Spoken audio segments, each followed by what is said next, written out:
When does it make sense to stop saving for retirement? For some of you watching, you might be able to stop saving for retirement earlier than you think. And in this video, I'm going to share with you how to figure out when it might make sense to stop saving for retirement, especially if you're one of those people that likes to save a lot of money. Now, there is nothing technically wrong with having too much money or saving too much money. My dad, in fact, was someone who saved more than he needed to.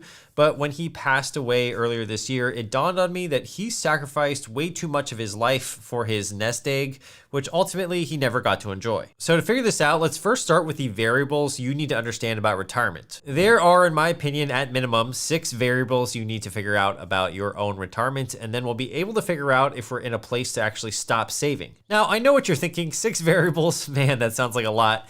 Who wants to figure that out? But it sounds scary, I know, but trust me, you already have the answers to the majority of them already. So let me walk you through each one here. So the first variable is your retirement number. So how much money do you need to save to actually retire comfortably? Number 2 is your current savings or your net worth. Number 3 is what your expected returns on your portfolio will be. So what return rate can we actually reasonably expect? Number 4 will be our current savings rate. So how much we save every single year. Number 5 will be our retirement spending needs. I would argue this is very important. So your anticipated annual expenses in retirement. And number 6 are your other income sources. So Social Security, pensions, rental income, part-time work, etc. Now, traditionally, the most important variables in my opinion are how much you want to spend in retirement per year and what your withdrawal rate is. And that way we can back into what your retirement number needs to be. The withdrawal rate is simply the percentage of your portfolio that you plan on withdrawing every single year in retirement. And so for a traditional 30-year retirement, a common withdrawal rate is usually between 4 and 5%, and this is just a starting point. So if you knew you wanted to spend $7,000 a month in retirement, which would be around $84,000 a year, you would take the $84,000 divided by your withdrawal rate of 4%, and that means you would need $2.1 million saved in your portfolio in order to withdraw 4% of it every single year. The idea here is that if you have a nest egg that's big enough, you can withdraw from it, and because it's still earning you a return, the portfolio can sustain itself indefinitely, or at least through your retirement. So now that we know what the 6 variables are, let's actually put them into practice with a case study of a couple. Sarah is 38 years old and her husband Mike is 45, and combined they make an annual income of $180,000. Now, they know that they want to spend roughly $7,000 a month in retirement, which is quite convenient because that's about $84,000 a year. Or we know that their retirement nest egg needs to be about $2.1 million. So here's a list of their current assets. Both of them are quite big savers. Sarah has $380,000 in a 401k and $42,000 in a Roth IRA. Mike has $272,000 in a 401k. $60,000 in a Roth IRA, and $60,000 in high yield savings. They both own a home in Texas together. It's worth about $395,000. $315K of which is their equity, and they have about $80K remaining on their mortgage. Together, they also have a taxable brokerage account with about $81,000 in it. That means their net worth is just north of $1.2 million, and their total portfolio size, if you combine it all, including the high yield savings, is $895,000. So let's actually fill out their 6 variables really quickly here. So number 1, we know that they need $2.1 million in retirement as of today's purchasing power using the 4% withdrawal rate rule.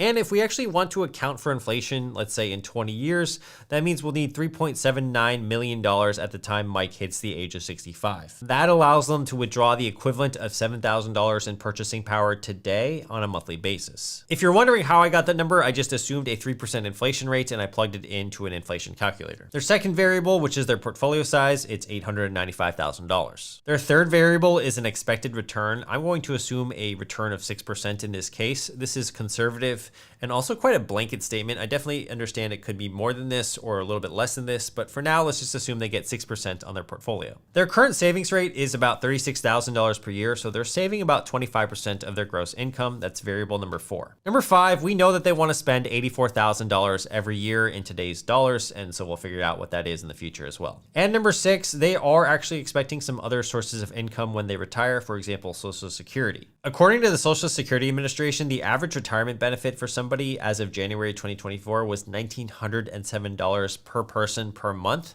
So we're just going to assume that they both get $1,900 per month. That's just rounded down. Now, that's a lot of variables to figure out if and when they can stop saving for retirement. But the idea here is that if they have a nest egg that's already compounding for them really well, Are they going to be on track for retirement without ever having to contribute any more money into their retirement portfolio as of today. How do we figure that out? Well, if you went to a financial advisor, they would go through your cash flow summary, what you plan on saving every month and every year, and assume different portfolio return percentages, and then project out what your retirement looks like, balanced with your Social Security and any other goals. They would probably do this manually, or they would do it via a model that they've built specifically for their clients. Now, another solution you might have at your fingertips is to turn to a partner like Claude.ai to help us figure out this complex problem with all the variables required. I will simply prompt Claude with the 6 variables of information, and let's see how Claude thinks deeper and asks us follow-up questions. So here is my prompt. Hello, Claude. I have a couple, which is Mike, 45, and Sarah, 38, that are earning $108,000 per year. I want to figure out when is the earliest they can stop saving for retirement. They have $895,000 in their retirement portfolio, and they want to spend $7,000 a month in retirement. I then listed the 6 variables that we came to a little bit earlier. And then I simply asked Claude, how soon can Mike and Sarah stop saving for retirement? In other words, if they keep contributing $36,000 a year to their $895,000 portfolio, at what point can they stop completely and have their portfolio still reach $3.79 million in 20 years? Remember, that was the number that they needed to hit to have $7,000 worth of purchasing power in today's dollars at that time. And what other questions should we ask ourselves? So let's ask Claude. So as you can see, it's actually calculating this step by step and using some code to do so, JavaScript right here, etc. All right, so you can see that it says, great news. Mike and Sarah can stop contributing after 12 years when Mike is 57 and Sarah is 50. Here's what happens. After contributing $36,000 a year for 12 years, the portfolio will grow to approximately $1.34 million. Then if we assume 6% annual growth on that, they will reach $3.84 million by the time that they hit about 12 years from now, so when Mike is 57. I also do like that Claude poses some questions that perhaps I had a blind spot to. So in section 2, the important questions to consider, it asked me if I counted for healthcare costs, which I obviously didn't in our case study, but that's something now that I'm thinking about because Claude helped me do that. I would also encourage you, after you get any results from an AI chatbot like this, just to double check your answers just for peace of mind. But for now, it's really cool to see that we could stop saving for retirement earlier than we think we need to, especially for Mike and Sarah. They could stop saving completely in 12 years instead of perhaps 20 years when Mike wanted to retire. So what I'm gonna do is ask Claude for those intangibles that we may want to consider. So I'm going to prompt Claude with the simple, what are some of the softer, intangible, psychological factors of stopping to save for retirement we may need to consider? Right? So if you just simply ask Claude this, let's see what it comes up with. As you can see, it's already giving us some key intangible factors that Mike and Sarah should consider when it comes to stopping to save for retirement. So perhaps there's some identity shifts, which we might talk about later. There's some spending psychology. There's some trust and verification needs, etc. I mean, this is quite thorough. And I really do enjoy the fact of how thorough Claude can be whenever you ask it questions. Like even just a simple question, it always prompts you to really think deeper and challenge your own assumptions. I like that you're able to get different perspectives that will help you try to plan around these complex situations, because as we know, retirement is not just one variable. It's usually a multitude of variables coming together. We'll talk about the psychological factors of stopping to save for retirement at the end of this video, but for now, let's explore another simple rule of thumb to figure out when you can retire as quickly as possible. And this is a different type of method. This is called Coast Fire. Coast Fire is part of the financial independence retire early movement, and it's when you have enough in your retirement accounts that without any further contributions, it's going to be enough to cover a traditional retirement. The idea here is, though, you're still going to work a little bit, but you might coast and you actually might dial back your employment just to cover your expenses. To get your Coast Fire number, we actually need this formula right here on the screen. First, we need to figure out your fire number and divide it by 1 plus your annual rate of return to the power of time in years. We already know our fire number based on Mike and Sarah, so let's use $2.1 million in this case. And if you assume a 6% annual rate of return, as well as you have 20 years left until Mike hits 25, their Coast Fire number actually comes out to $654,789. That means if they had about $655,000 saved today and never contributed another dollar, it should grow to their target of $2.1 million in 20 years. So technically they can Coast Fire at their current portfolio size already. But again, if we factor in an inflation rate of 3%, we actually need closer to $3.79 million to have the same purchasing power as $2.1 million in today's dollars. So I figured out that the Coast Fire number that that we would need today is $1.18 million, which our couple isn't too far off from since they already have $895,000 right now in investable assets. Still though, it seems like even with Coastfire, we're still not able to stop saving altogether as of right now. However, it could be more possible, let's say in 3 to 5 years. Again, with all of these examples, Coastfire and the initial case study, you need to consider a wide range of variables, including if you want to work a little bit even after you retire. Your inflation assumptions could change, the market returns could change, and your time horizon could change also as well, which could alter your target portfolio sizes. Okay, but let's say you do stop saving for retirement because you've reached a certain number already. What should you do with all of your savings instead? There are a few financial alternatives and also lifestyle alternatives. So first off, with the financial side, you could still use your savings to pay off any debts you might have, like a mortgage. You can still feel free to contribute some of your savings up to your 401k employer match. Since that's free money anyways, you don't really want to be passing that up. And perhaps you could save for other goals like maxing out your kids' 529 plans, or if they have any other types of college education expenses. The whole idea here is that while you will reduce your saving for retirement, it doesn't mean that you have to pass up good opportunities that you might see with your cash, for example, like the 401k employer match. In terms of lifestyle, you may actually want to redirect some of your savings towards more spending on experiences and memories with your loved ones. While money can always be made, you will never be younger than you are right now. And for example, if Mike and Sarah had $36,000 a year that they could be using towards vacation on their family or perhaps with their friends, or perhaps even spent on something more meaningful and fulfilling, then by all means, I think that they should do that as long as they aren't sacrificing their retirement goals. Now, before you stop saving for retirement altogether, you really want to make sure that you've actually checked the fundamental boxes of having a good financial foundation, and you want to make sure that these are covered. The first is an emergency fund. It should go without saying that we want to make sure we can cover an emergency today and aren't directing all of our funds just towards retirement. And then once we have our retirement goals hit, we just start YOLOing all our cash. The second foundational thing is to pay off all high interest rate debt. You should have none of it by the time you retire. And if you're saving for retirement, but you're neglecting paying off your high interest rate debt at the same time, then I question your decision making here because your dollars could be working for you much better by just paying off high interest rate debt. And third, if you have any major upcoming expenses like saving for your kids' college tuition, you may want to not stop saving completely altogether. The whole idea of this video is that you might be able to stop saving for retirement goals because your portfolio size has gotten quite big.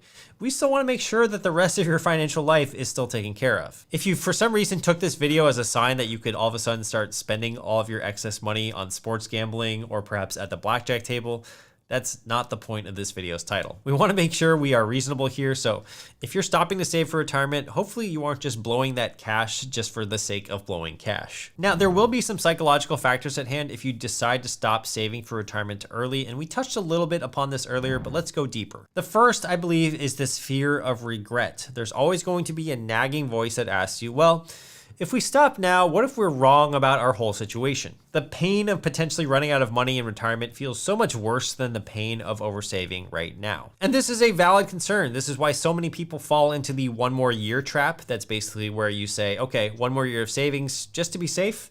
But then that turns into 5 more years and then 10 more years, etc. So to overcome this, you want to stress test your potential plan. Try different variables out, such as a 5% return instead of a 6% return, or perhaps a 4% inflation rate instead of a 3% inflation rate. You could also live a lot longer than you think, or you could live a lot less. But considering that the average retiree dies with anywhere from $283,000 to $315,000, it's likely that if you are an oversaver, you're probably going to end up in one of these scenarios where you have more money left over when you pass on. The second psychological factor is this shift of identity, like we touched upon earlier. For many high savers, frugality and discipline becomes basically a core part of who they are and their lifestyle. Suddenly stopping this type of habit can feel like you're losing a piece of your identity, like you're becoming financially irresponsible. My dad was exactly like that. He couldn't change his mindset about spending money after being a saver for the majority of his life. Even when he had enough assets to cover his retirement and then some, I would still,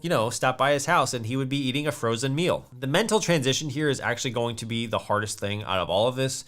And I actually see this quite a lot with families that don't grow up with a lot of money, since those are the families that were conditioned to save all the time. And the third psychological factor is the opportunity cost of time. You can always make more money, but sometimes if you're so ahead on saving for your retirement, you should know that every dollar that you continue to put in savings is a dollar that you cannot use right now to enjoy your life as it currently is. Just like I said earlier, you may want to start enjoying your money on things that matter the most to you, like experiences and travel with your family and friends. At the end of the day, that's probably what you will remember the most. I'm not saying everyone's just going to be super fulfilled by experiences. Maybe you just want that Rolex, but for most people, experiences really drive fulfillment. And remember, you don't take any of your money with you when you move on from this earth, so that is something to keep in mind as well. The truth is, retirement planning isn't just about maximizing your net worth, it's about maximizing your life. And if you can get to retirement safely without having to sacrifice too much today, then you should absolutely take that scenario. How far do different nest eggs get you in terms of lifestyle and income in your retirement? That's the question that we're gonna be answering today with different retirement amounts of $250K, $500K, $750K, and even $1 million. Now, this is a video that's been requested by you guys, and originally it was covered by Erin Talks Money, who I will link down below. She was the inspiration for this video, but I did wanna add a slightly different take on each of these nest egg amounts, which is that psychologically, you're gonna face different challenges at every single one of these levels that have nothing to do with math. So let's get started with the first tier of $250,000 at a 250K nest egg using a safe withdrawal rate of 4.7% per year. You can take out $11,750 in annual income from your balance. That's about $979 per month. Now, the reason we are using 4.7% is because the original founder of the 4% rule, William Bengen, had suggested raising the target rate when he saw that many retirees were actually dying before they spent down their savings. The original 4% rule was designed to be ultra conservative, ensuring survival through some of the worst cases of historical scenarios. Now, for many retirees, this was pretty overkill, so he actually revised it up to 4.7%. But that still won't solve the issue here, which is that $11,750 per year in income is not enough to live off of in retirement.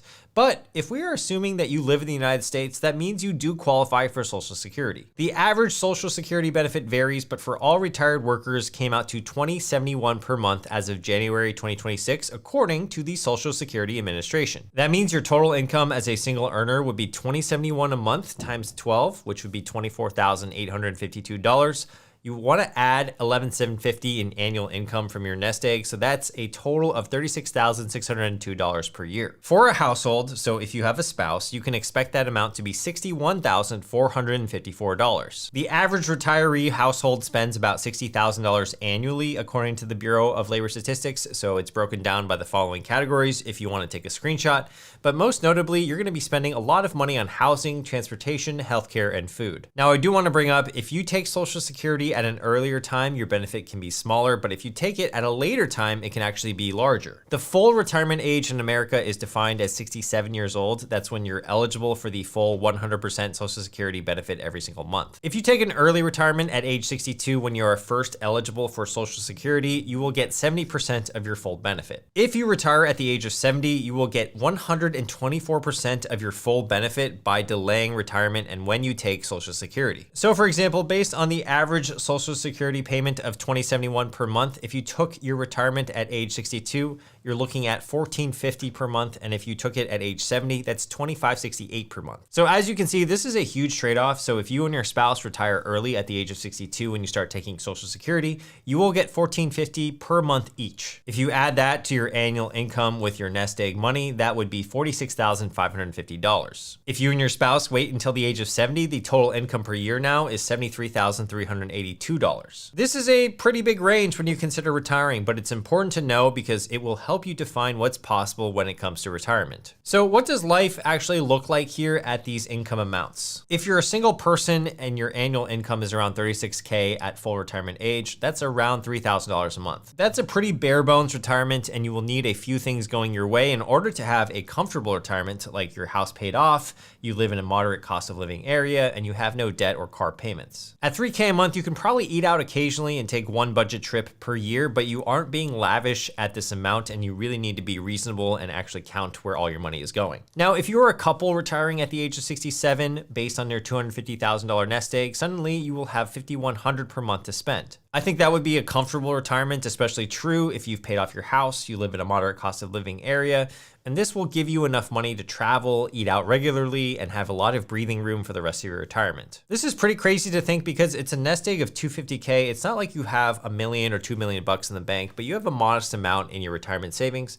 And as you can see, you can live pretty comfortably if you add on Social Security. At ages 62, while the income per year is still tighter, it's still manageable. And at age 70, if you're a household, you're more comfortable than if you retire at the age of 67. The thing here though is that at the $250K level, having a comfortable retirement is very reliant on your Social Security payments. So that's just something to note. In terms of psychological mistakes though, many people at the $250K nest egg level think it's not enough money, so they try to make up ground by taking on risky bets. People start falling for high yield scams, get rich quick schemes, or crypto holding to try to 10x their savings. Now the data has shown that people that perceive their retirement savings as inadequate are actually 3 times more likely to make a speculative investment, which usually just ends up in them resulting in, a worse financial position. It's critical at this $250K amount to optimize your Social Security timing and really think deeply about how you can make your money stretch the longest. That could mean moving to a lower cost of living area or moving to an area where you don't need a car, because this will eliminate a lot of the costs for you in your retirement. Lifestyle optimizations can help you save money in retirement and therefore make life more comfortable, so that's something you definitely want to consider, especially if you have a modest nest egg amount. All right, so that was the $250K level. Let's see what life looks like when you double that nest egg number to $500K. At $500K, the annual amount that you can withdraw safely from your nest egg becomes $23,500 per year at the 4.7% withdrawal rate rule. Our total income for a single person at the age of 67 is going to be $24,852. That's our Social Security payments plus $23,500, so it's $48,352 per year. And a household at age 67 is going to receive $73,204, assuming that both partners get the average Social Security benefit. Here's also the annual income you can expect if you retire at the age of 62 and age 70 on the screen right now. Now, these annual income ranges are quite comfortable, so $58,292 at age 62 and $85K at age 70 is pretty nice. So what does life actually look like at this level? As a single person with a $500,000 nest egg, you're looking at about $4,000 per month if you retire at the age of 67. That's a bit more breathing room than before, and you can probably cover all of your basic expenses, eat out a few times a week, and take a modest vacation every single year. I think you still need to live reasonably though, because while $4K a month is still a lot in some states, in others it could be barely getting by. As a couple with $500K in your nest egg, your annual income at 67 is $73,204, which comes out to about $6,100 a month.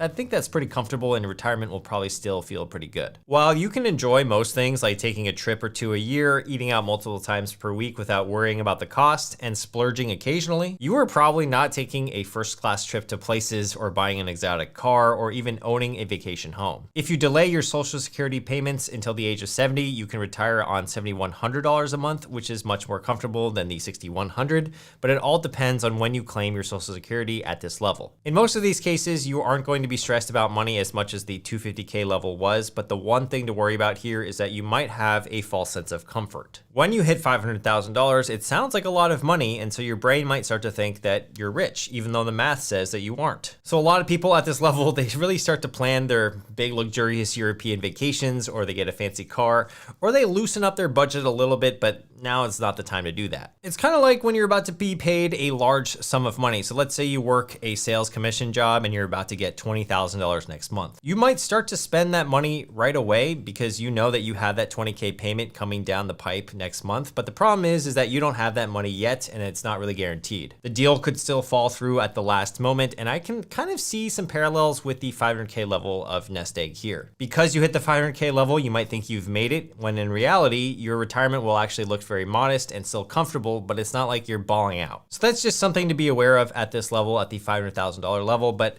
at the $750K level, things change a little bit. The annual amount that you can withdraw safely at this level becomes $35,250 per year. So then our total income for someone with a $750,000 nest egg, even if you're a single person at the age of 67, is going to be $60,102 per year. A household at age 67 is going to receive $84,954, assuming both partners get the average Social Security benefit. Here's the annual income you can expect if you retire at the age of 62 and at age 70 on the screen as well. Now, these annual income ranges are genuinely comfortable in my opinion. At age 70 as a household, you're looking at almost almost $97,000 per year, which is $8K per month. So what does life actually look like at this level? As a single person with $750K in savings, you're looking at $5K per month at the age of 67. So $5K per month when you're retired is pretty nice discretionary income to have. You can probably travel internationally once or twice a year. You can pursue some nicer hobbies like golf or tennis, and you can probably help your grandkids financially here and there. Of course, this is all predicated on the fact that you have low housing expenses and you're still staying mindful of certain categories, but still $5,000 a month, in my opinion, is pretty cushy. Now, as a couple with $750,000 in your nest egg, your annual income at the age of 67 is close to $7,100 per month. Your income is still comprised mostly of Social Security, but now your investments are making up a portion of your annual income as well, which is nice to see. In terms of what your life might look like on $7,100 per month, maybe take a look at how much you're spending right now on a monthly basis and just see how it lines up against the prospective amount. When you're retired, a lot of your major costs will go down. So $7,100 a month when you're retired is going to feel a lot more than $7,100 a month when you're, say, the age of 30 and you're about to have a kid and you still have your mortgage to pay. I think that this amount in retirement will allow you to pursue any hobby that you would really want to do.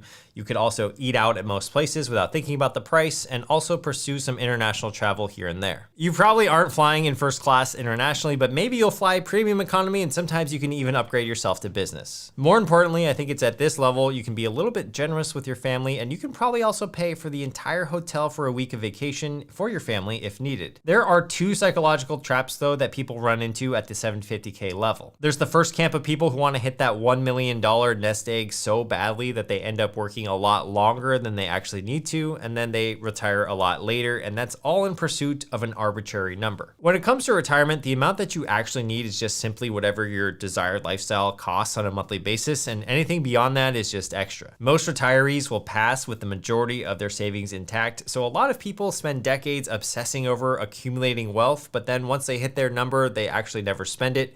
So that's something that you don't want to fall into. The second trap that people fall into at this level is more of an exaggerated version of the 500K trap from earlier. They think that because they hit 750K, they can completely coast, so they don't monitor their investments, they stop saving entirely, and they make poor decisions about when to time their Social Security payments because they don't think it even matters anymore. Just because you hit a certain number, you should feel good about yourself, yes, but we still want to be vigilant with our financial priorities. So do things actually change at the $1 million mark? Let's talk about the $1 million level. At $1 million, the annual amount that you can withdraw safely from your nest egg becomes $47,000 a year at the 4.7% withdrawal rate rule. Our total income then for a single person at age 67 is going to be $71,852 per year. And a household at age 67 is going to receive $96,704, assuming both partners get the average Social Security benefit. Here's also the annual income that you can expect if you retire at the age of 62 and age 70 on the screen right now. Now, these annual income ranges are way above average now. So at age 70 as a household, you're looking at almost $109,000 per year.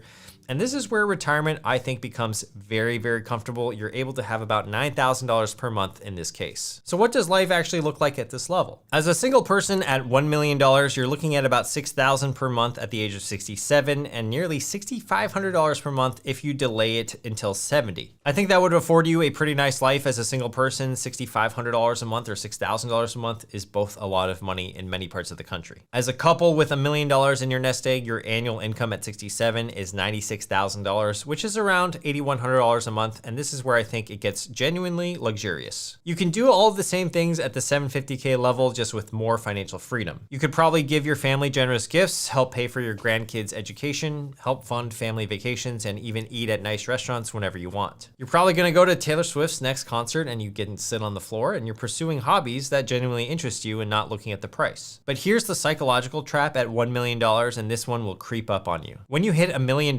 something weird happens in your brain. You're officially a millionaire, which is a word that carries a lot of weight in our world today. Being a millionaire feels like you beat the financial game, and so maybe you go online or go on social media and you go on Reddit and you look for other rich people. You stumble upon the FIRE community, and people on there are talking about needing 2 million, 3 million, 5 million to retire. So now all of a sudden it's the comparison thing. You aren't wealthy enough, so you start to work for just one more year. Well, the one more year syndrome is similar to the first trap at the 750K 401k wealth level, they start to chase an arbitrary number that means nothing to them. One exercise you can do to prevent against this is to dream up your optimal lifestyle. So what you want to do is write down how much you want to spend on all of the categories that you could possibly spend money on and just hypothetically see how much that would cost you on a monthly basis. Sit down with a spreadsheet and write down how much you actually want to spend on all of these categories. So things like housing, food and dining, travel, healthcare, transportation, entertainment, giving, and miscellaneous. Let's pretend you added it all up and it came out to $8,000 a month. That's $96,000 per year. Now subtract your Social Security payments. So let's say it's $3,000 a month as a couple, subtract $36,000. That means that you would need $60,000 per year from your nest egg for your dream lifestyle scenario. And if we use the 4.7% rule in this case, it's $1.276 million.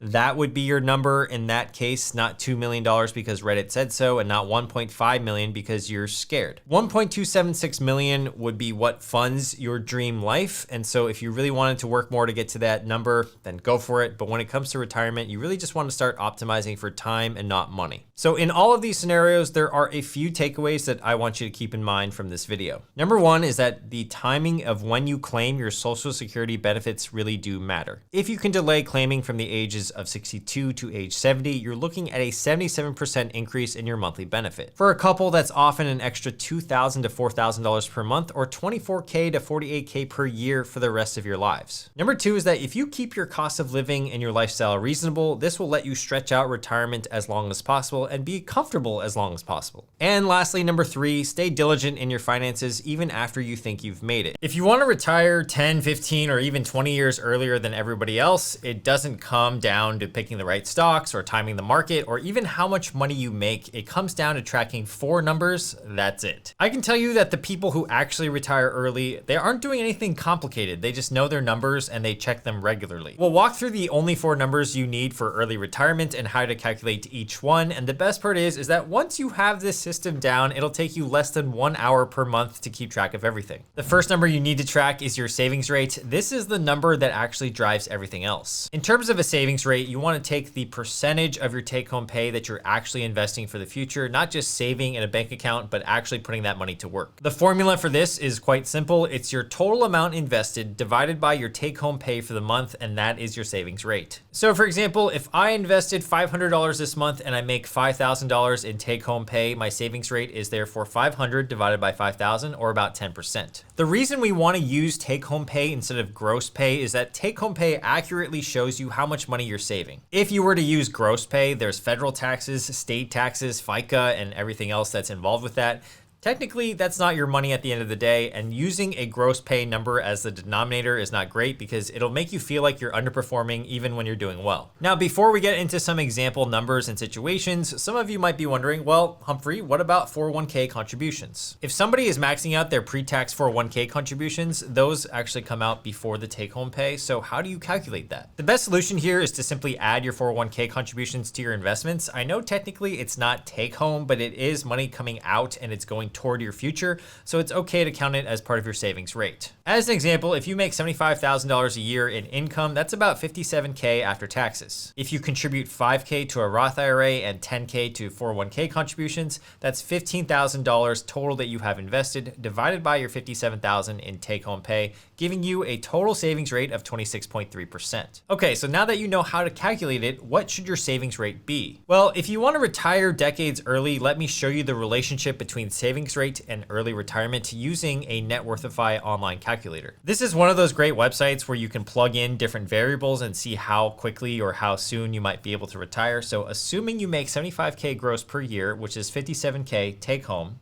if you have a savings rate of 50% and starting with 0 portfolio balance, you're looking at around 14.3 years to retire. Now, 50% is a lot, and a lot of people won't be able to do this. So if you are able to turn down your savings rate to 20%, it'll take you much longer to get there, 28.5 years. But again, that assumes you start with a 0 portfolio balance, and if you're the age of 25 right now, that means you'll still be able to retire at the age of 53 and a half, which is 1 decade earlier compared to normal retirement age. Okay, so what happens if you turn your savings rate rate down to 5%, which is around the average personal savings rate in America. At that point, it will take you 47.6 years to retire. That means if you're the age of 25 right now and just starting your portfolio, you aren't retiring until at least the age of 72. I will leave a link to this calculator below, but I think it's fun to play around with the numbers, and you can clearly see that we need to have a savings rate higher than the average American in order to retire any chance earlier. On this channel, I always like to say that our community here should have a savings rate as a percentage of our take-home pay be around 10 to 20%, but the more that you can increase it past that, I think the better. Mr. Money Mustache is a personal finance blog online, and he has a really famous article on early retirement, and here's one of my favorite quotes. If you are spending 100% or more of your income, you will never be prepared to retire unless someone else is doing the saving for you. So yes, basically the more you spend, the less you have for later to invest and work for you. But then he says the following: if you are spending 0% of your income, so let's say you live for free somehow, and you can maintain this after retirement, you could technically retire right now. So your working career can be equivalently zero. Therefore, there's a relationship between saving money and when you can retire. So if you're able to save more, it actually makes it a lot easier to retire because you're spending technically less. But all of these calculations around savings rates are just one piece of the puzzle, because all of the calculators online, they all assume that your annual expenses stay the same throughout your entire life. We know that that's not statistically very likely to happen, so that means the second number to track today is your annual spending number, which is how much your life actually costs per year. As I mentioned earlier, this number will influence your savings rate, as well as it will also help us figure out what your FIRE number needs to be. In order to calculate your annual spending, this is what you need to do. I want you to pull up your bank and credit card statements from the last 3 months and then add up everything. So every single transaction, rent, groceries, dining out, subscriptions, everything that you can think of, add it up and write it down. You then want to figure out what your day-to-day life costs you. So those are going to be things like your bills, your rent, your transportation, groceries, and even discretionary purchases. Once you have that number, let's pretend it's $3,000 a month, you want to figure out what you spend on average on the bigger one-off purchases. Everyone has these random one-off big purchases like a laptop, a trip to Mexico, or maybe you bought a rare Pokemon card. These are one-time purchases that are hard to account for on a regular basis. You want to add up all of your one-off purchases for the period that you are tracking. So let's say it's 3 months, you add it all up and get an average spend per month for those one-off purchases. If your one-off purchases are increasing your spend by 50 to 100%, that is a problem that we may want to address, but that's for another video. Ideally, you figure out on average how much you're spending on these bigger purchases. Let's pretend it's $200 per month. Then you want to just add it to your earlier number. So in our case, that was $3,000 for our day-to-day life. That's a total of $3,200 per month that we are spending. You want to multiply that by 12, and that's an approximation of how much you spend on an annual basis. Hopefully that made sense. You basically want to add up your recurring transactions plus what you spend on one-off big purchases, and that's your annual spend. Now here's what's interesting. Research from the American College of Financial Services found that people who check their financial numbers regularly, they save significantly more for retirement. More than half of the people who check their retirement balance daily save over 10% of their income. People who check weekly or monthly were about 30% more likely to hit that 10% savings mark than people who only checked quarterly or annually. And guess what? The people that never check their finances, only 10% of them saved more than 10%. So you can see that that's a pretty straightforward correlation of how often someone checks their retirement balance with how much they actually save. So a simple and effective habit is just to check your retirement savings more often. This is like if you weigh yourself at the gym every day. If you see that scale, you are going to generally make better decisions about your food throughout the day and the week. And I really do think it's the same for financial awareness. The awareness itself will change your behavior around your own finances. So I really don't think you need a complex budgeting system. So far, we've talked about tracking your savings rate and annual expenses, but now let's get into the official third number to track today, and that is your investable assets number. Investable assets just refers to anything that you can actually generate a return on. So for example, a balance in a 401k, a balance in an IRA, perhaps a taxable brokerage account, that all counts. The way that I would do this is once a month or once a quarter, you want to add up all of the balances of your retirement accounts, brokerage accounts, and any cash that you might have for investing in the near future. That is your total investable assets number, and it does not include some notable things such as your car, your house, any collectibles you might own, or your furniture. The reason it doesn't include those things is that if you just added up all of your assets in addition to your investable assets, that would just be your net net worth number. While net worth is a really great thing to track in general, I just don't think it's the best thing to track if you're trying to retire decades earlier. And the reason is that a lot of that money is not liquid. So let's say you have a home worth $500K, an emergency fund of $50,000, and then a retirement account of $450,000. You technically have $1 million in net worth or total assets, and that sounds really great. So you might look at that and you might think, okay, I'm really close to being done here. I think I can retire pretty soon. But you can't spend your house, and it's not like you can fractionalize your house either. So it's not like you can say, hey, I'm gonna sell one of my bedrooms to cover my yearly expenses. You either have to sell your house or you don't. In general, I think the majority of people just aren't gonna be selling their homes in order to fund their retirement because they still need somewhere to live. Unless you're planning on selling your home and downsizing completely, that equity that you have in your house is typically gonna be locked up. Therefore, our actual investable assets in this scenario is around $450,000, which is just how much was in the retirement account. So while I think it's good to have a pulse on what your net worth is, if you're trying to retire decades earlier, I think that if you look at your total assets, it does inflate what your progress looks like because some of those assets you just can't touch. Somebody with a $1.2 million house and $80,000 in investments has a pretty high net worth, but then you could also argue that someone that's renting an apartment with $500,000 in investable assets, that person is way closer to financial independence. Tracking your investable assets is going to get you way closer to financial independence and our FIRE number, which we will talk about next. Now, the fourth number to track today is the number of years to FI or financial independence. This is how all the other three numbers work together, and they all converge into this question, which is like, how long until we are free? This is kind of like if you're going on a road trip and you load up your GPS and you're driving somewhere,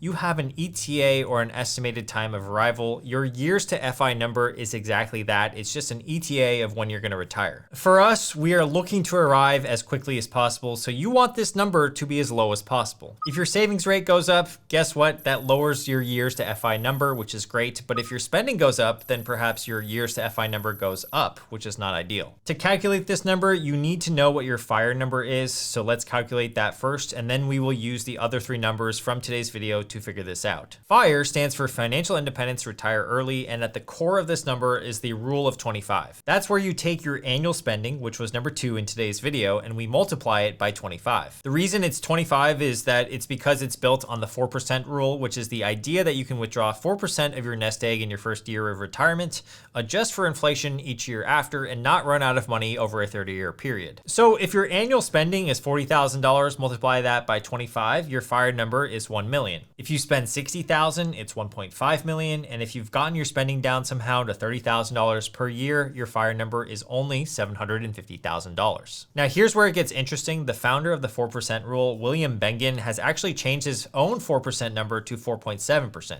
Bengen started to notice that retirees were dying before spending down their savings, and when he examined it closer, he said that, quote, he created this 4% rule based on an imaginary investor who retired in October of 1968 and ran into a terrible perfect storm. That was a perfect storm of bad stock market returns and very bad inflation. So he says that you can actually revise it to 4.7% of a withdrawal rate, and that actually changes quite a lot. At 4.7%, you need about 21.3 times your annual spending amount. So on a $40,000 spend, that's the difference between needing $1 million with the rule of 25 versus needing $851,000 to hit your FIRE number. And it gets even better if you factor in Social Security or a pension. The average Social Security benefit is around $20.71 per month per retiree, which is around $24,850 per year. If you're spending $40K a year in retirement, but you're receiving about $25K from Social Security, then you only need your portfolio to cover $15,000. At a 4.7% withdrawal rate, that's a nest egg of around $322,695. So once you have your FIRE number, either based on the 25X rule or the 21.3X rule, you can calculate your years to financial independence number, and that is quite straightforward. So let's pretend your FIRE number is $1.5 million. You want to simply take that and subtract your current investable assets. So let's pretend that's $500,000. That means your gap between FIRE and what you have right now is $1 million that you need. Now, to estimate your years to financial independence, you want to take that gap and divide it by how much you're investing per year. If you're saving $50,000 a year, that's going to be roughly 20 years of saving with assuming zero growth to fill that gap. But of course, that doesn't happen because your money is actually growing. Your existing 500K that you have is compounding, and every new dollar you invest starts compounding as well. So the real years to financial independence is actually going to be a lot shorter than this, and you can use a compound interest calculator. I like this one from moneychimp.com. You can input your current investable assets into the current principal and the amount that you're saving per year into the annual addition column. $500,000 with a $50,000 annual addition per year means that in 8 years at 8%, it will grow to $1.5 million. So with this calculator, I like to play around with it, put in my current variables, and see what it would take to get to my FIRE number. In our case, let's say we have $500,000 in investable assets, and then we add 50K to it every single year. That means in 8 years, it'll grow to $1.5 million, assuming an interest rate of 8%. That's almost 11 to 12 years faster than the simple math that I suggested, where we're getting zero growth. That's the compound interest doing the heavy lifting. So we're basically using all the three numbers that we found in today's video to get to our fourth number, which is the years to financial independence, and in our case, it was 8. Once you're tracking these four numbers, I want to keep them somewhere visible and somewhere accessible. I personally put mine in all of a spreadsheet somewhere along with my net worth tracker, and then once per month, I will just simply update the four numbers and ask myself how these numbers are trending. Are they all moving towards the right direction, or do I need to course correct because I all of a sudden am spending too much money this month? If you know your savings rate, your annual spending, the investable assets that you have, and what your years to financial independence are, these are the only four numbers that you need. Most Americans are planning to work until they're 65, maybe even 70 years old. But what if I told you that millions of people could actually retire 10, 15, or even 20 years earlier than they think? Because here's the thing that's gonna blow your mind. The average American believes that they need $1.8 million to retire comfortably, but the math shows that people are actually overestimating what they need by hundreds of thousands of dollars. I wanna share with you 7 signs that would point to you being able to retire earlier than you think, and here's the twist. The last 3 signs have nothing to do with money at all. While everyone loves to obsess over their net worth and their nest egg, there are also some non-financial green lights that are just as important. Most people don't consider these, so I'd love to hear your thoughts when we get there, but we'll table that for now. Let's get into sign number 1 that you should retire earlier than you think, and that is if you have no mortgage payment. For most people living in America, the largest single monthly expense that any family is gonna have is going to be the mortgage payment. So when that is fully paid off though, your recurring costs to live monthly will shrink very quickly. That's why I think one of the huge money milestones for anybody these days is that by the time you're in your 50s, that you should be looking to squash that mortgage payment as much as you can, and ideally you pay it off. Now, if you are someone who is nearing retirement, but you still have a mortgage payment, or you're in one of these gray areas where you'll still carry a mortgage payment into retirement, you really want to make sure you just factor that into your retirement planning. The second sign that I want to talk about today reminds me of a story that I've told on this channel many times before. And that story has to do with one of my friends who earns now close to $1 million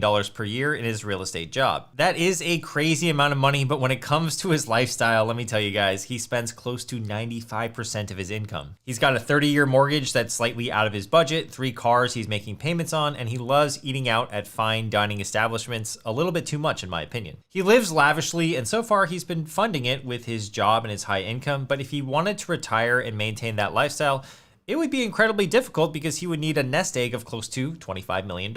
It's really not about how much you make, but more about your savings rate. And the second sign that you should retire earlier is that you intimately understand the relationship between your savings rate and your required nest egg. If you're already cognizant of this relationship, you are pretty much a few steps ahead of most people, because now you understand that your savings rate is actually the main driver to retiring early, because at that point you're living below your means. What I find fascinating is that we can use Claude.ai to project out expected early retirement dates. I simply prompted Claude with the fact that I have an income of $70,000 per year, and I asked if I'm able to save 30%, 50%, or 70% of my gross income. When could I retire assuming an 8% return per year? You can see that someone with this current annual income and a 70% savings rate can retire in 8 years, starting with a 0 portfolio balance. As soon as you turn that down to 50%, we're looking at 14.3 years, and then at a 30% savings rate, it'll take much longer to get there, 22.5 years. Claude even helped me generate this table, and as you can see here, as your savings rate increases by 5%, there are increments of 5% here,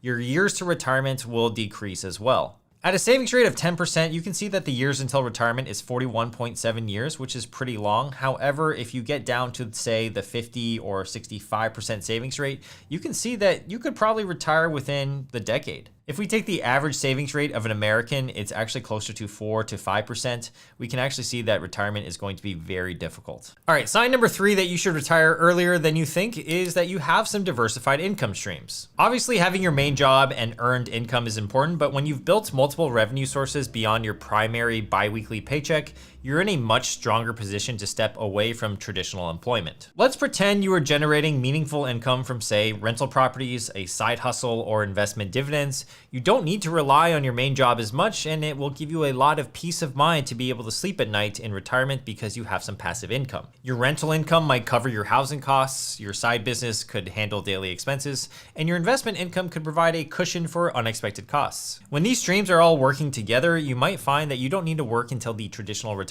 age to maintain your lifestyle. An easy way to figure this out is just to add up all of your other income sources beside your main job, and if they can cover even 60 or up to 80% of your current annual expenses, you're probably a lot closer to retiring early than you realize. Because I'm also assuming that your retirement accounts will kick in when you do become eligible for them, when you can withdraw them without penalty. The next financial sign that you should retire earlier than you think is an important one, but then after this one, we will discuss the signs that don't have to do with money, so make sure to stick around for that. But the fourth financial sign is that you have around 20 times your annual expenses saved up. Most traditional financial advice will tell you that you need 25 times your annual expenses saved up in order to withdraw 4% of your nest egg every year. But the founder of the 4% rule has even updated his own rule because it's likely too conservative in many scenarios, because originally it was designed to be a ultra conservative, ensuring survival through the worst case historical scenarios type of rule. For many retirees, this level of conservatism will actually result in them passing away with a lot of money still in the bank. And in my opinion, the whole point of money is that you should probably use all of it before you pass on, or else what you've just been doing is just you've been accumulating it for sport. Ideally, you are passing with $0 left, but the data shows that when people pass away, they usually have a balance of around $69,000,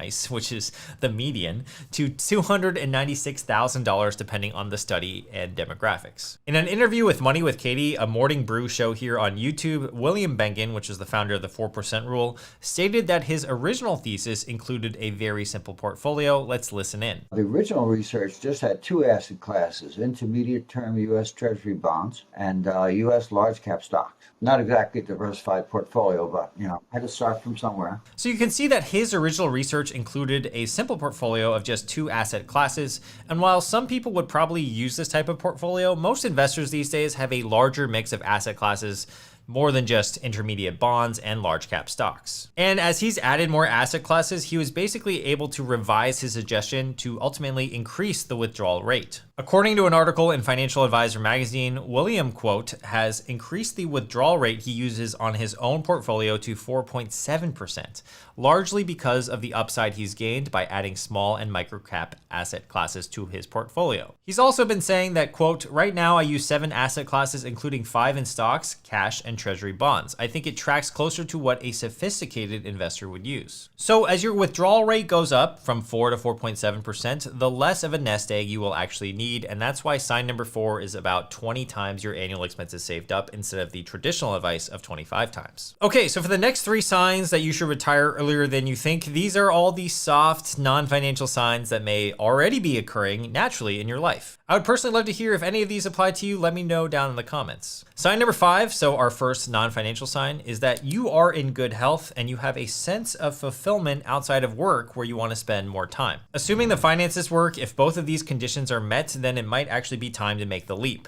The longer you wait until you retire, the worse your health usually gets. So if you're healthy enough right now to travel, hit a bucket list trip, start a new project, or just spend quality time seeing your family, that's something you should probably be taking advantage of. Personally, my dad did not retire until he was in his late 70s, so by the time he was fully done working, he didn't really have that much strength and energy and even desire to even travel the world anymore. He was mostly just focused on staying at home and being comfortable, so honestly, if you have the luxury to retire early, you want to make the most of it, in my opinion. Now, what actually happens is, though, many early retirees also retire without a purpose or perhaps a sense of fulfillment outside of work. So what ends up happening is that they retire, they get bored or perhaps a little bit lost, and then they just end up going back to work after a few years. Instead, what you want to do is to try to figure out what are some interests you want to pursue after retirement. So it could be that you want to spend more time gardening, volunteering, playing World of Warcraft, learning new skills, or just spending time with the people that matter. The point here is that you want to have something lined up, and it's a bonus if it's involved in some sort of community aspect too, because that way you will at least stay more intrinsically motivated to do it. So that means if you want to play golf in retirement, perhaps you join a league or you become the tournament organizer, something with some sort of responsibility so that you're able to stay engaged and social. You can always go back to work, but if you have the opportunity to retire early and you're in good health, then I think that's a really golden opportunity. Sign number 6 that you should retire early is that your work is becoming increasingly stressful or unfulfilling. If you find yourself having a case of the Mondays, dreading going into the office, or feeling like your job is just sucking the soul out of your life, then that may be a time you want to retire early. I mean, I'm sure many of you guys can probably relate to that exact feeling already, but I would say for someone with the finances of retirement covered,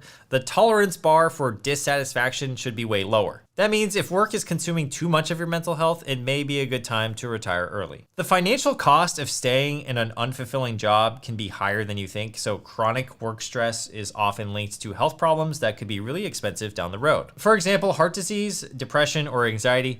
Also, when you're miserable at work, you're more likely to spend money on things that just provide temporary relief for comfort, which can actually hurt your long-term financial goals as well. So yeah, don't install that $80,000 golf simulator in your garage quite yet. So that's just a gentle reminder that if you've already built up enough assets to support yourself, but work is now becoming this source of dread rather than fulfillment, you might want to consider retiring early. Now, sign number 7 you should retire early is that you've already reached all the career goals that you want to hit. If you've already climbed to the position or level that you've wanted to, worked on that big career project or product, or built all the skills that you wanted to, perhaps it's time to call it quits. If you aren't feeling like you're learning something new or being challenged at work, you're merely just, at this point, working for the paycheck, staying longer could actually start to work against you if it means that you're missing out on life activities. Like, don't miss out on your kid's basketball game because you were too busy grinding for another paycheck that ultimately won't matter to you at the end of life. There is also something to be said to leave on a high note, just like as NFL players would probably retire when they win the Super Bowl. If you've had a successful run and achieved everything you've set out to do, retiring on top is probably a pretty good feeling. The people who can figure out early retirement are part of a select few because most Americans will be grinding until the age of 65 or 70. However, if you're able to optimize the relationship between what you earn, what you spend, and also what fulfills you, then I too think you can retire earlier than you think. Will $1 million be enough by the time you retire? That's the most common grievance I kind of hear about when people talk about retirement. Sure, hitting $1 million used to mean a lot, say back in the 1990s, but these days with the fast pace of inflation and cost of living increases, many people are wondering if $1 million is still the goal that they should be going for. First, there are a ton of opinions out there as of right now that say $1 million even right now is not enough to retire on. Yahoo Finance, for example, says it outright, $1 million isn't enough for retirement anymore. Fortune says, is $1 million enough to retire? These experts say no. And even CNBC says that while 40% of Americans expect to retire with more than $1 million, it still might not be enough. But these so-called experts and articles that claim $1 million isn't enough money also have conflicting final estimates for what is a good retirement number. CNBC, for example, again, has a wide range depending on the state that you live in, and where you retire could change your savings needs by as much as $1.49 million. That means in one of the lowest cost of living states, you might only need about $700,000 right now to retire, but in Hawaii, for example, you would need over $2.2 million. And even if you live in a state right now where the estimate needed to retire is less than $1 million, what would that number look like in, say, 15 years or 25 years? My guess it's probably going to be over $1 million. And that brings me to my first point. One of the biggest factors we need to consider about our future money is inflation. Inflation can really wreck your money over time, and if you were to retire with $1 million right now, then yeah, it would be worth $1 million. But the absolute number of $1 million might be worth way less in purchasing power in the future. My dad, for example, he would always tell me these stories about how in the 70s and 80s, everything was so cheap, like his rent was like $300 a month or something crazy like that. And I used to think that he was just kind of full of it. But in the past 15 years of me experiencing life, I've just kind of realized that, dang, he's right. And, you know, for example, my usual gauge of inflation is simply just how much a deli sandwich costs. I used to be able to get a deli sandwich for like $7 back in high school, but these days it's close to $12 or $13, and in San Francisco, it's even closer to $15. So as time progresses, I hope that makes sense to you that $1 million today won't be worth $1 million, let's say, in 40 years. We can see from this graph here that since 1990, that inflation has been all over the place. For example, in 1991, inflation was just over 6% per year, and then in 2009, we saw a huge dip to negative 2%. That was a result of the global financial crisis in 2008, and then of course, our inflation rate per year actually skyrocketed to above 8% during the pandemic. So to illustrate the power that inflation has on our money, we have this table right here, which assumes a 3.3% inflation rate. I'm using 3.3% because according to tradingeconomics.com, that is the average rate from 1914 to 2024. So for example, if you're the age of 35 right now, you'll see that $1 million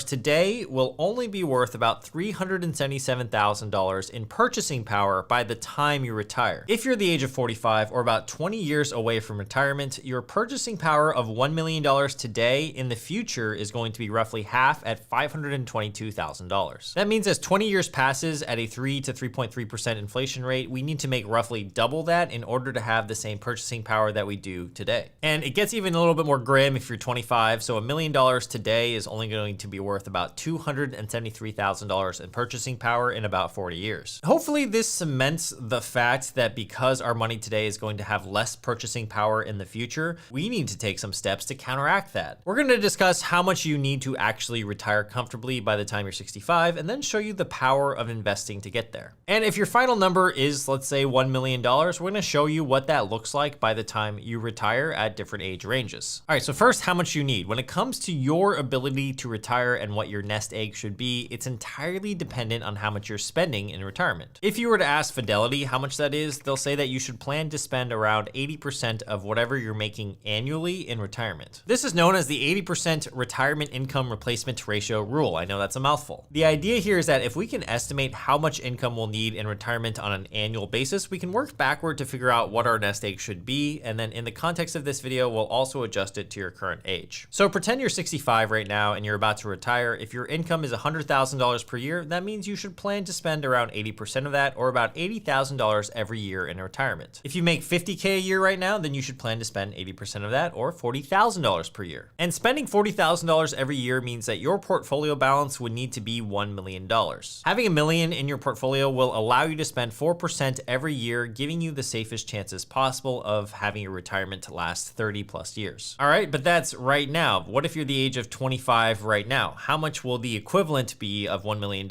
in 40 years? Well, my friends, here it is. If you're the age of 25 right now and you have 40 years until retirement, $1 million today would look like $3.66 million when you're 65. So basically, if you wanted the equivalent of $1 million in purchasing power today, that should be your target, 3.66 million in 40 years. Now, don't let this stuff scare you. I know that these numbers sound absolutely ridiculous, but keep in mind in 40 years, $3.66 million is not gonna feel like $3.66 million today. There's gonna be inflation in addition to the fact that the amount of money that you're gonna be making on a yearly basis for the same amount of work that you're doing today is going to be vastly different. To give you some context that hopefully eases the emotional pain here, in 1985, the median household income was $23,620. As of 2024, that median income was closer to $82,000. So hopefully that gives you some solace here. So in 40 years from today, in 2065, I'm sure the median household income is going to be a lot higher, and 3.66 million will still feel like a milestone, but it'll be just as achievable as, let's say, $1 million today. Let's just go over some of the other ages right now. So if you're the age of 35 right now, which is close to my age, I am slightly a little bit older than that, but don't tell anybody. The number we're looking for is $2.64 million by the time we're 65 to basically have the same purchasing power of $1 million today. And so on and so forth. If you're 45 right now, that'll be 1.9 million. And then if you're 55 right now, that'll be $1.38 million. So the answer so far in this video is that the longer you have until retirement, the less likelihood that $1 million in absolute terms is going to be enough for retirement. So that naturally begs the question, well, how do we get to those crazier big numbers of portfolio balances that we might actually want to hit? Well, my friend, that's where investing comes in. So let's actually look at the power of investing and compounding at different ages as you grow older. If you're currently the age of 25 and you want to target a future balance of $3.664 million, which is the equivalent of $1 million today, then we actually need to start investing $10,000 per year starting now, achieving a 9% return in the market, and that's assuming we start with zero. Now, this calculator is a simple compound interest calculator, so it can't account for inflation or wage growth. We know that $10,000 today is a lot of money, but $10,000 in say 20 years from now might be worth a lot less. So it's important to keep in mind that there can't be an exact science to predicting this because wage growth will vary between individuals, and inflation is kind of at the whim of the economy and Fed's policies. In fact, based on the earlier assumptions of the inflation rate in this video, in about 20 years from now, $10,000 a year may feel like $5,000 a year today. So it'll just get a lot easier and easier as you progress through your life. That calculator doesn't control for that, and that's why sometimes these compound interest calculators can be a little bit deceiving. But if you are around the age of 25 right now, you should just be trying to save and invest as much as you can. It's definitely okay if you can't hit the $10,000 a year in investing right now, but rather, if you have a system to save and invest, that's all that you should be concerned about. Now, I'm just gonna show you the other age ranges here just to give you an idea of what it's going to look like if you've never invested before. So if you're the age of 35, I'm gonna assume you have about $20,000 in savings that you can start with. Then it's still about $1,333 a month for 30 years in order to hit that $2.6 million number, and that is about $16,000 a year. And if you're 45 years old and you've never invested before, you may have to start investing $33,000 a year for the next 20 years in order to hit $1 million worth of purchasing power by the time you're 65. And at 55 years old, with only 10 years left until retirement, if you weren't saving and investing at all, you would need to start with a $50,000 balance and then still need $75,000 a year in contributions in order to hit $1 million worth of purchasing power. Now, if all that seems really depressing to you, especially if you're on the older side and you haven't invested that much, I wouldn't panic just yet. I actually made a video earlier last year on this channel that argued for the idea that you actually needed much less money to retire than what traditional advisors thought. I will link that video at the end of this one, as well as I will leave a link to it separately down below in the description. Instead, what I want to present to you is a system to getting to retirement sooner. This way you don't have to focus on any future balances, we just have to focus on the present. By the way, I do have a private community in case you want your life to be a lot easier when it comes to investing. That's where we talk about stocks, investing, and personal finance, and you also get 2 exclusive videos per month not seen on YouTube in there. I'm really active in there. You can always ask me questions too. The link for that private community will be down below if you are interested. So the system for getting to retirement sooner is from this famous blog post that I love. It's called The Shockingly Simple Math Behind Early Retirement. The author from Mr. Money Mustache, yes, that is the website name, he actually lays out an exact formula for retiring, and I'll actually link this blog post down below as well. Your time to reach retirement depends only on one factor according to the author, and that is your savings rate as a percentage of your take-home pay. He goes on to say that, quote, if you want to break it down just a bit further, your savings rate is determined entirely by these 2 things. 1, how much you take home per year, and 2, how much you can actually live on. And my favorite quote here is the following. So if you are spending 100% or more of your income, you will never be prepared to retire unless someone else is doing the saving for you. So your work career will be infinite. And that makes sense. The more you spend, the less money you have to actually invest and work for you. Then he says, quote, if you're spending 0% of your income, like you live for free somehow, and you can maintain this after retirement, you can technically retire right now. So your working career can be 0. Therefore, there is a relationship between saving money and when you can retire. The more that you can save, the sooner you can retire. And you can actually see this illustrated in this table below. So here he actually assumes that you earn 5% in investment returns after inflation during savings years. So that's actually going to be the average S&P returns pre-inflation. He also assumes that you live off a 4% withdrawal rate and you want the money to last forever. You can see that if you're the age of 25 and you want to retire in 40 years, you'll want your savings rate to be somewhere between 15 to 20% in order to do so. That means you'll have between 37 and 43 working years until retirement. If you're currently the age of 35 and you want to retire in 30 years, you'll need your savings rate to be closer to 25 to 30% starting from scratch. And if you're the age of 45 and you want to retire at 65, then you're going to need a 40 to 45% savings rate starting now. And you can see that if you're 55 with no savings, you're going to need to save close to 65% of your income to even get close. On this channel, I always like to say that your savings rate should be around 10 to 20% in order to hit your retirement goals, but if you can save more, then that's great. Another thing I want to bring up is that all of these examples don't include any pension funds or Social Security payments in our equation here. According to the Social Security Administration, the average retirement benefit for somebody that's retired in January of 2024 was $1,907 per month. That's $22,884 per year that would be provided for you just by the government itself. And therefore, that would reduce the total amount that you would actually need as your nest egg. Hopefully, those Social Security payments also go up by the time you retire to adjust for inflation as well. I am merely telling you that if you have extra income when you retire, it's going to reduce the total amount that you actually need to retire and hopefully debunks all of those articles that I brought up earlier in this video. How much can you expect to spend on a yearly basis if you have a $250K, $500K, $1 million, or perhaps a $2 million plus portfolio? How much you might spend will depend on a lot of factors that we're going to discuss today, and knowing what your portfolio will actually allow you to spend is also very important for planning purposes. You'll learn the relationship between portfolio sizes and how much you'll be able to spend in retirement, and this is of course including many factors such as other types of income as well as taxes. And if you just started saving and investing, I think this video is going to be extremely valuable because it's going to show you what portfolio numbers you should aim for in your life, and that way you have a clear North Star goal in terms of what you want to work towards. Let's start with the 250K portfolio size, and then we will work our way up to a 500K, $1 million, and $2 million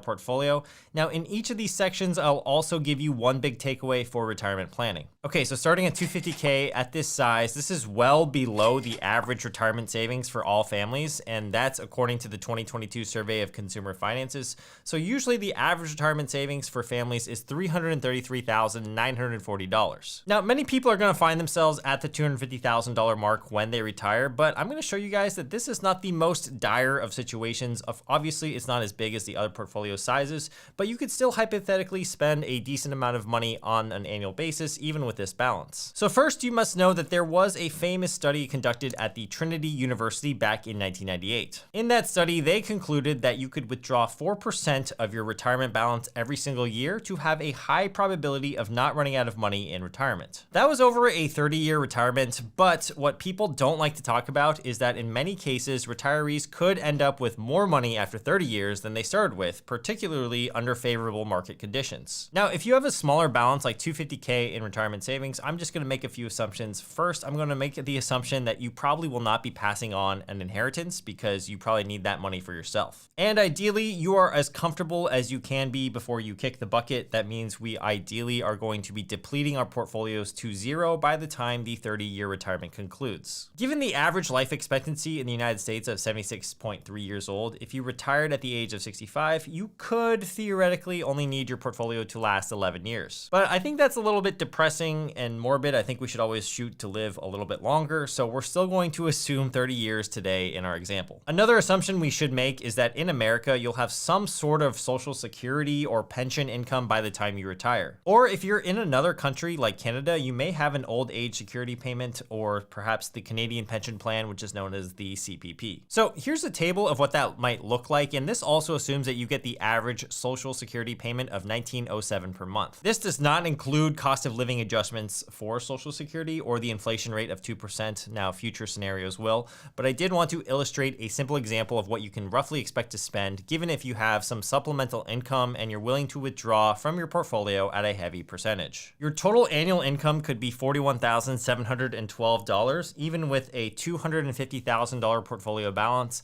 But this is not a conservative retirement approach. The withdrawal rate here is going to be much higher, and it also assumes that you're going to be getting 7% of a return on your portfolio every single year in the next 30 years. Now, in reality, we know that the market doesn't simply return 7% every year indefinitely. Some years you may be up 10, 15, 20%, and some years you'll be down 5, 10, or 15%. So this is where some common sense will come in here. If you're recklessly spending every single year, you will probably run out of money in this scenario, especially in a year where the market might be down quite a bit. In the next section, we'll cover dynamic spending, but however, I just wanted to illustrate that retirement could still be possible on a $250,000 balance given proper financial planning and a willingness to take on a little bit more risk. You're not going to be as conservative here with a 4% rule when you only have $250,000. You might actually have to be a little bit riskier and take on a little bit more of a withdrawal rate in order to just meet your spending needs. Now, if we were to just use only the 4% rule, you could realistically spend about $10K per year from your portfolio. Plus, if you add in that Social Security, you could expect to spend around $32,000 to $33,000 per year on the low end. If you want it to be more aggressive, then you can go up to that $41.7K per year. Of course, this is very straightforward and rather elementary. We still have to account for a lot of other types of income, taxes, inflation, and spending strategies. So realistically, the annual amount of income that you'll be able to spend at the $250,000 level will probably be a little bit lower than those numbers reported. However, we will cover those strategies in the next bucket of the $500,000 portfolio, so let's talk about it. At the $500,000 balance, you start to get a little bit more freedom compared to the $250K balance, but it's still a portfolio size where you need to be cautious of other factors like market volatility, unexpected healthcare costs, and perhaps you have some considerations like you want to leave some assets for your kids or your family members. You will get a little bit more flexibility in that regard with a bigger balance versus with the $250,000 balance. I feel like you are really forced to really care about yourself and yourself only to make it work. All right, so with a $500,000 portfolio, sticking with the 4% rule, you can withdraw $20,000 after tax from your portfolio every year, which is already double than the previous scenario. If we add in Social Security, that comes out to $42,884 on the low end. And if we want to do the same exercise as earlier, where we deplete our portfolio value by the time that 30 years is up, then we can actually go for an expected withdrawal amount of $60,541 per year. Now, one concept that I think is always going to help your balance last longer is if you employ a strategy of dynamic spending. So that's when the stock market performs well, we spend and withdraw a little bit more, but when the market performs poorly, we want to spend a little bit less. That way, when the market does rebound, we actually capture more of the upside, allowing our money to go further in retirement and increase our portfolio longevity. Vanguard has an interesting report out that says that if you have a $1 million portfolio and you're faced with two scenarios, one where the market performs plus 10% in 1 year and one where the market performs minus 10%, the withdrawal in your positive year should be slightly more than the withdrawal that you take in the down year. So for example, in the positive year, you want to be taking out $42,000 versus in the down year, you want to withdraw $39,400. Now, if everything was flat, then you would take out $40,000. So you can see that in a down year, you're going to take $600 less than the 4% rule. And in a positive year, you actually take $2,000 more than the 4% rule. This is so that your portfolio balance stays as large as it possibly can be during down years. And then therefore, when positive years eventually come, your portfolio is as big as it can be to capture that upside. That paper is super in depth, so I will actually link it down below in case you want to read it after this video. Another point I want to bring up about any retirement number today is that your retirement spend and how long it will last will completely depend on your own spending priorities, as well as just how much you're spending in general. For example, do you want to travel a lot after you retire? How often do you want to buy a new car? When do you want to retire? And of course, how much do you want to spend ultimately every year? If you're used to eating sushi dinners and living on a lawyer's salary, you're going to need a lot more in retirement than someone who might have more of a modest career and modest lifestyle. Similarly, if you live in, let's say, New York or San Francisco versus somewhere like Pontiac, Michigan, you're going to need a lot more money. Most people try to maintain their standard of living, but if you want to estimate your spend in retirement, there is the 80% rule that can provide some guidance here. The 80% rule states that whatever you're making on an annual basis, plan to spend about 80% of that in retirement. So if your salary was $100K per year, plan to spend about 80% or $80,000 every year in retirement. Of course, this really depends on how much you're making as well, because if you make less than $50K per year, you should try to stick to the 80% rule. But if you make, let's say, $150K per year,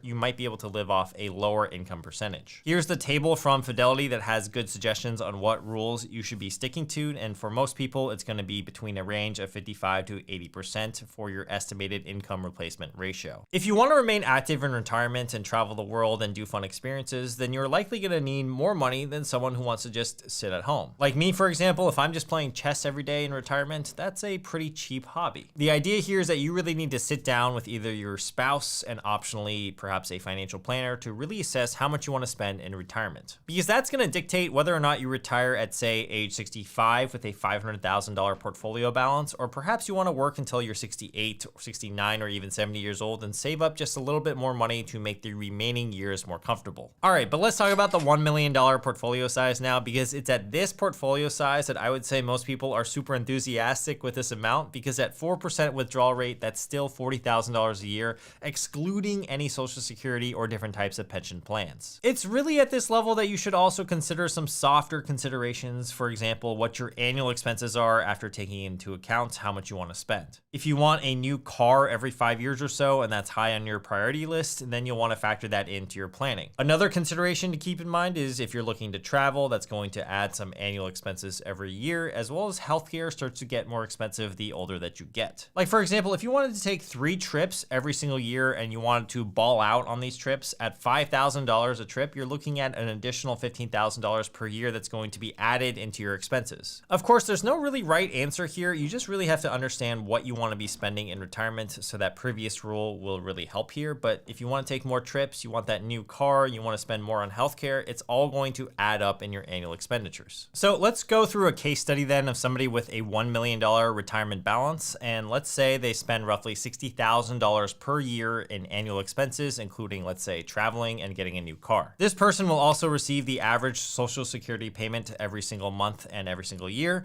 and has to pay ordinary income taxes on their 401k withdrawals of, let's say, 10%. This is a rather simplified tax rate, but I'm just using it for the example. The formula to figure out what their annual spend is going to be represented by the following equation, which is annual expenses minus Social Security income minus other income divided by 1 plus their portfolio growth rate, subtracting their taxes. Now, while that's a pretty good formula, I think it's easier represented in a table, so that's actually what I have pulled up right here. You can see that this person withdraws 4% every year from their portfolio. So this column right here, the annual withdrawal column, that is going to be $40,000 every year, or 4%. You'll notice though, at the end of year 1, that the portfolio value still went from $1 million to $1.025 million, and that's because the portfolio is growing at an assumed rate of 7%. So this person is withdrawing 4% of their portfolio every year, and even after considering the taxes on withdrawals, you still will easily be able to have the income required of at least $60,000 in retirement. You can see that as the years go by, even by the end of year 30, you actually end up with $2.45 million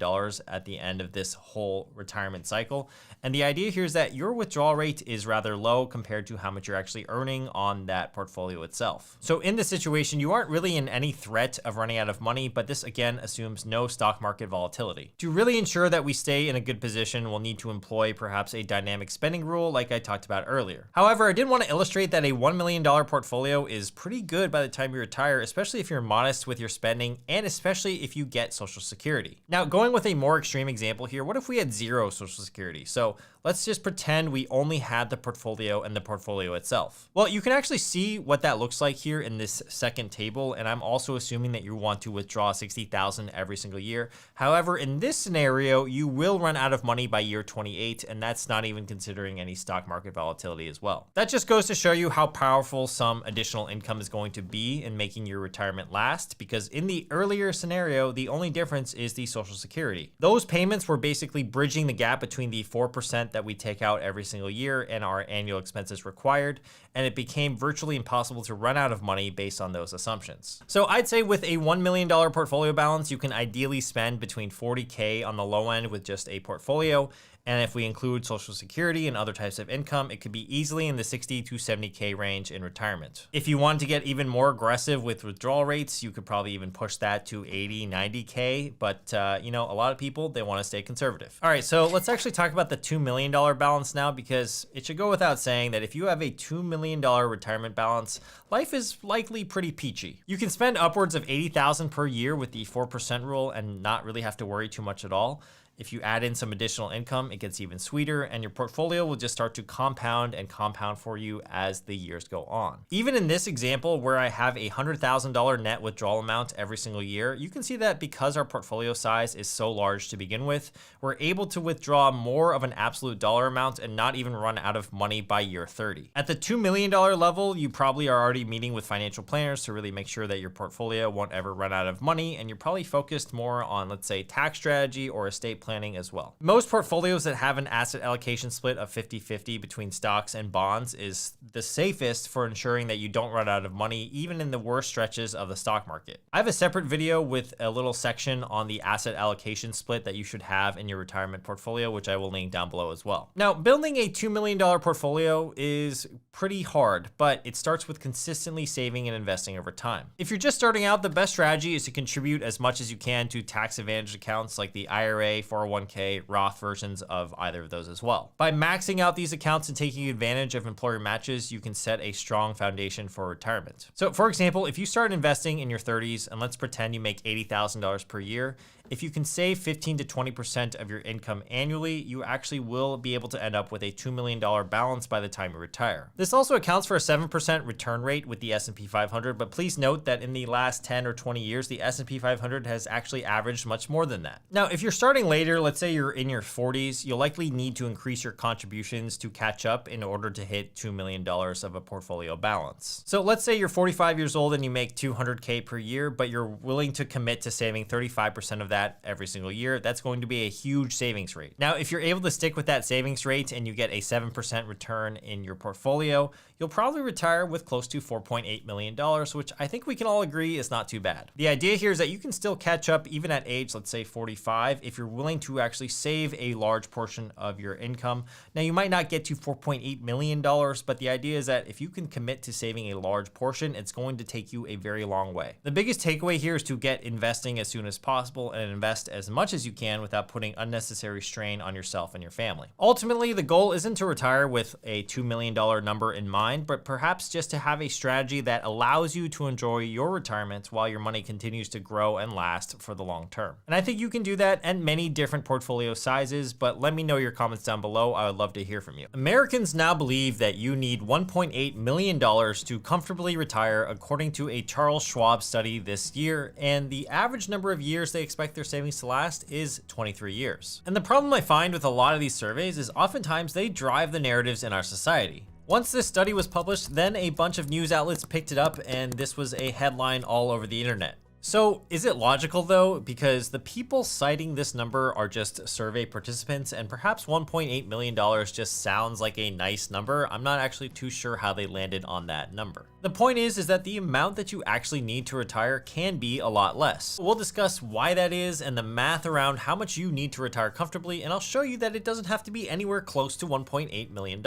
When it comes to your ability to retire and what your nest egg should be, it's entirely dependent on how much you're spending in retirement. If you ask Fidelity how much that is, they'll actually say that you should plan to spend about 80% of whatever you're making annually in retirement. That means if you make $100,000 in salary per year, very good, you should plan to spend about $80K per year in retirement. If you're even more conservative though, and perhaps you make even a higher salary, Fidelity says that you should plan to spend around 55 or maybe even 60% of what you were making in retirement. But the crazy thing to me is that according to the data as of 2 years ago, the median retirement account balance in the US for somebody aged 65 to 74 was around $200,000. For those that were 75 and older, it was actually $130,000. Both of these figures are very far away from the $1.8 million needed. Now, in addition, 82% of adults over the age of 60 reported doing at least okay financially, so clearly that shows us that there's some sort of difference between what Fidelity recommends, what the articles are saying, and how the average American is actually doing. When it comes to how much you need to retire, it's very dependent on how much you plan on spending, as well as any other income sources you might have. You might have a side hustle, a pension, or perhaps Social Security. And your spending is just one part of the equation when it comes to figuring out what your total retirement savings needed are. You also need to know your withdrawal rate, aka how much of your nest egg you will be withdrawing every single year. And that brings me to the most popular rule in retirement planning, which is the 4% rule, but there's actually a twist with this rule in today's video, which I will get into. The 4% rule is known as the standard in retirement planning. It just basically states that you can withdraw 4% of your nest egg in the first year of retirement, then adjusting that amount for inflation every year thereafter. The typical time frame of retirement is actually 30 years, according to the founder of this rule, William Bengen. But recently though, this rule has come under a bit of fire, most notably because the founder of the 4% rule himself has, quote, suggested raising the target rate to 4.5 or even 5% when he saw that many retirees were dying before spending down their life savings. And that's probably a situation you don't want as a retiree, like you die with more money that you could have spent during your life. In the most optimal world, you are are probably spending just enough so that whenever you do perhaps expire, your retirement savings balance is exactly zero. Now, that's if you want to be hyper optimal. Of course, there's going to be those people that save a bunch of money and never spend it so that they can pass it on to their kids, their families, their trust fund, whatever, etc. So Bengen started to notice that retirees were dying before spending down their savings, and when he examined it closer, he said that, quote, that he created his 4% rule based on an imaginary investor who retired in October of 1968. That person ran into a terrible perfect storm of bad stock market returns and very bad inflation. So that was in 1968, but then I found this article that was published in late 2022 that says he has now expanded his withdrawal rate rule to be a little bit less conservative, and that was due to a few factors. In an interview with Money with Katie, which is a morning brew show here on YouTube, William Bengen actually stated that his original thesis included a very simple portfolio. The original research just had two asset classes, intermediate term U.S. Treasury bonds and U.S. large cap stocks. Not exactly a diversified portfolio, but, had to start from somewhere. So we can see that his original research included a simple portfolio of just two asset classes, and while some people would probably use this type of portfolio, most investors these days have a larger mix of asset classes than just, let's say, intermediate bonds and large cap stocks. And as he's added more asset classes to his own portfolio, he was able to backtest against his new portfolio composition and basically revise his suggestion to ultimately increase his suggested withdrawal rate. According to the same article, William, quote, has increased the withdrawal rate he uses on his own retirement portfolio to 4.7%, largely because of the upside he's gained by adding small and microcap asset classes to his portfolio. He has also said that, quote, right now I use 7 asset classes, including 5 in stocks, cash, and treasury bonds, and I think it tracks closer to what a sophisticated investor would use. All right, let's say we are going to go with his recommendation. How does a 4.7% withdrawal rate actually change what your retirement savings amount looks like? Well, it turns out quite a lot, because if you want to spend $40,000 per year in retirement and you plan on withdrawing 4% of your nest egg every year, you actually need a total nest egg of $1 million. Now, if you were just to happen to change that withdrawal rate to 4.7%, you would only need $851,063 in order to retire comfortably. That's a difference of over $149K just from changing how much you're withdrawing every single year. Now, of course, the biggest risk to consider here when you're withdrawing that much more money every year is that you are increasing the risk that you outlive your money. However, William Bengen, the founder of the 4% rule, suggests that based on his historical back data, and if you have a well-diversified portfolio, that the 4.7% rule is well within reason and actually quite conservative, and you can actually go with this. Of course, I would probably argue that if you are on the risk-averse side, that you can still stick with the 4% rule or even lower, especially if you're retiring earlier, but I did want to show you the relationship between a higher withdrawal rate and how it affects the total retirement savings that you actually need. Now, taking this a step further, if you actually targeted a $1.8 million retirement fund like the articles and studies state, then withdrawing 4.7% of it every single year would allow you to withdraw $84,600 annually. At 4%, that annual withdrawal rate is actually the equivalent of $72,000. I'm going to argue that most retirees in America probably won't spend between $72,000 to $84,000 per year in retirement. That's considering the fact that the median personal income in the United States for an individual is around $50,000 per year, and that the average person will probably spend less than their salary in retirement anyway. There are some other considerations to consider as well, like the fact that if we include the pension or the Social Security payments, or perhaps any side hustles or side income in our equation here. According to the Social Security Administration, the average retirement benefit, so how much somebody gets paid every single month, at least in January of 2024, was $1,907. Let's actually round that down to $1,800 per month in Social Security, just to be somewhat conservative here, and that's still $21,600 per year that's provided to you by the government and will therefore reduce the total amount that you actually need as your nest egg. So back to our original example there, if you want to spend $40,000 per year in retirement, but you're actually getting Social Security or a pension to the tune of $21,600 per year, that means you need to spend roughly $19,400 of your nest egg on the first year. So at a 4.7% withdrawal rate, you would need your retirement savings to be around $412,000. Of course, a lot of you guys in the comments will probably come at me and state, well, we don't really know if Social Security is still going to be around by the time we retire. And oh, Social Security benefits decrease the older that you get. Yes, I am aware both of those are true, but I am merely showing you that if you have some extra income, how it can affect the total amount that you actually need to retire. My main goal here is to actually debunk the article and the Schwab study that says that you need $1.8 million to retire comfortably, because for a lot of you guys, you can do it for a lot less. Now, another big goal for a lot of you guys out there is going to be early retirement. Now, in that case, the earlier you want to retire, the more money that you will need, since you need to live off of that amount for even longer. So what I like to do for fun, and also what you can do, is to use a website like Networthify's calculator to figure that out. If we simply play around with it, you can see that someone with the current annual income of $75,000 and a 70% savings rate can retire in 7.1 years, starting with a zero portfolio balance. As soon as you turn that savings rate down to 50%, we're looking at 12.1 years, and then at a 20% savings rate, it'll take you much longer to get there, 26.7 years. As your savings rate increases by 5%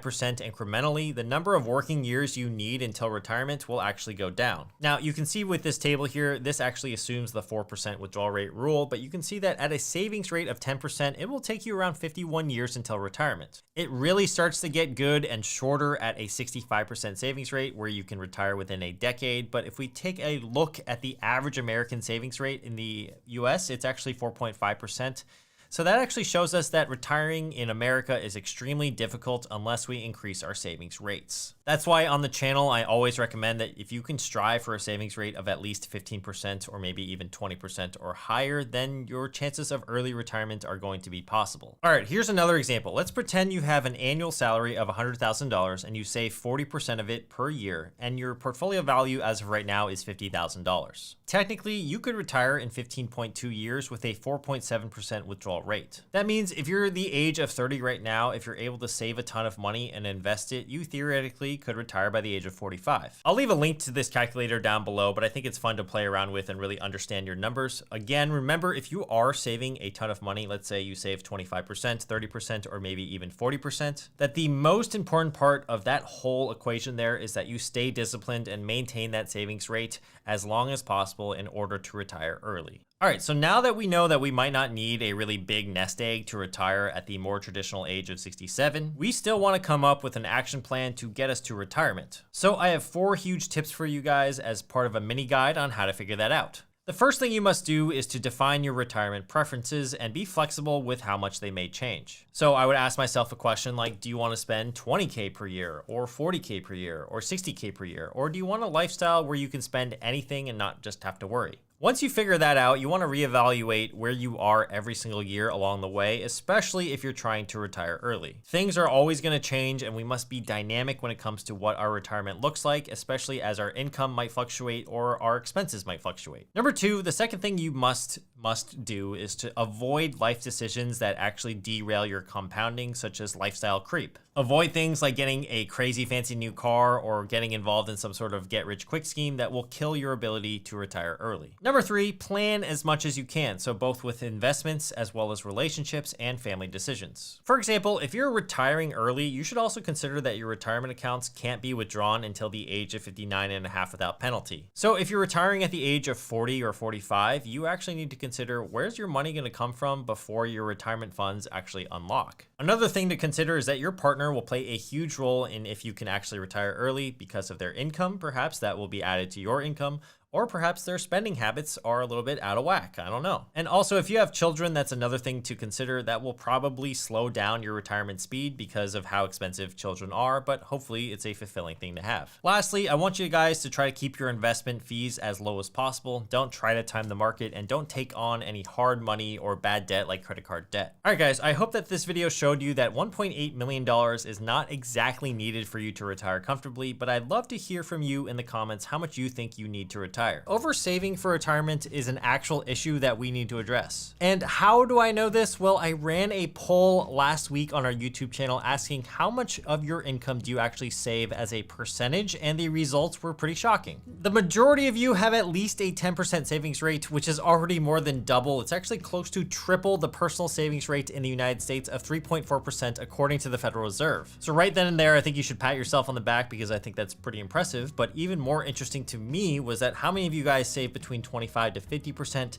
50 to 75%, and then you hyper savers at 75%? You guys are just nuts. Now, in general, I think saving more money is usually a really good thing. It gives you more of a cushion, you're able to retire faster, and it gives you some peace of mind, but some of you might be taking it too far. And that's what I actually want to talk about today. When you take it too far, that it's actually a detriment to your own life satisfaction, that shows me that you might be over saving for retirement. Starting with sign number one, which is that your saving is actually affecting your friendships and your relationships. So take a look at this chart of the top reasons for divorce in 2024. Arguing is listed as third on this list, and then financial problems are fifth. So if you are arguing about money, it's probably not a good recipe. With 37% of people citing money problems as a reason for divorce, we can see that money is often a topic that can cause stress between two people. This is especially because your mindset about money is personal and can differ from your spouse's quite a lot. Now, what we actually don't know is what percentage of these people are stressed about not having enough money. I'm sure that's actually a large majority of the people that were polled, but the point I'm trying to make is that if you're too good at saving money,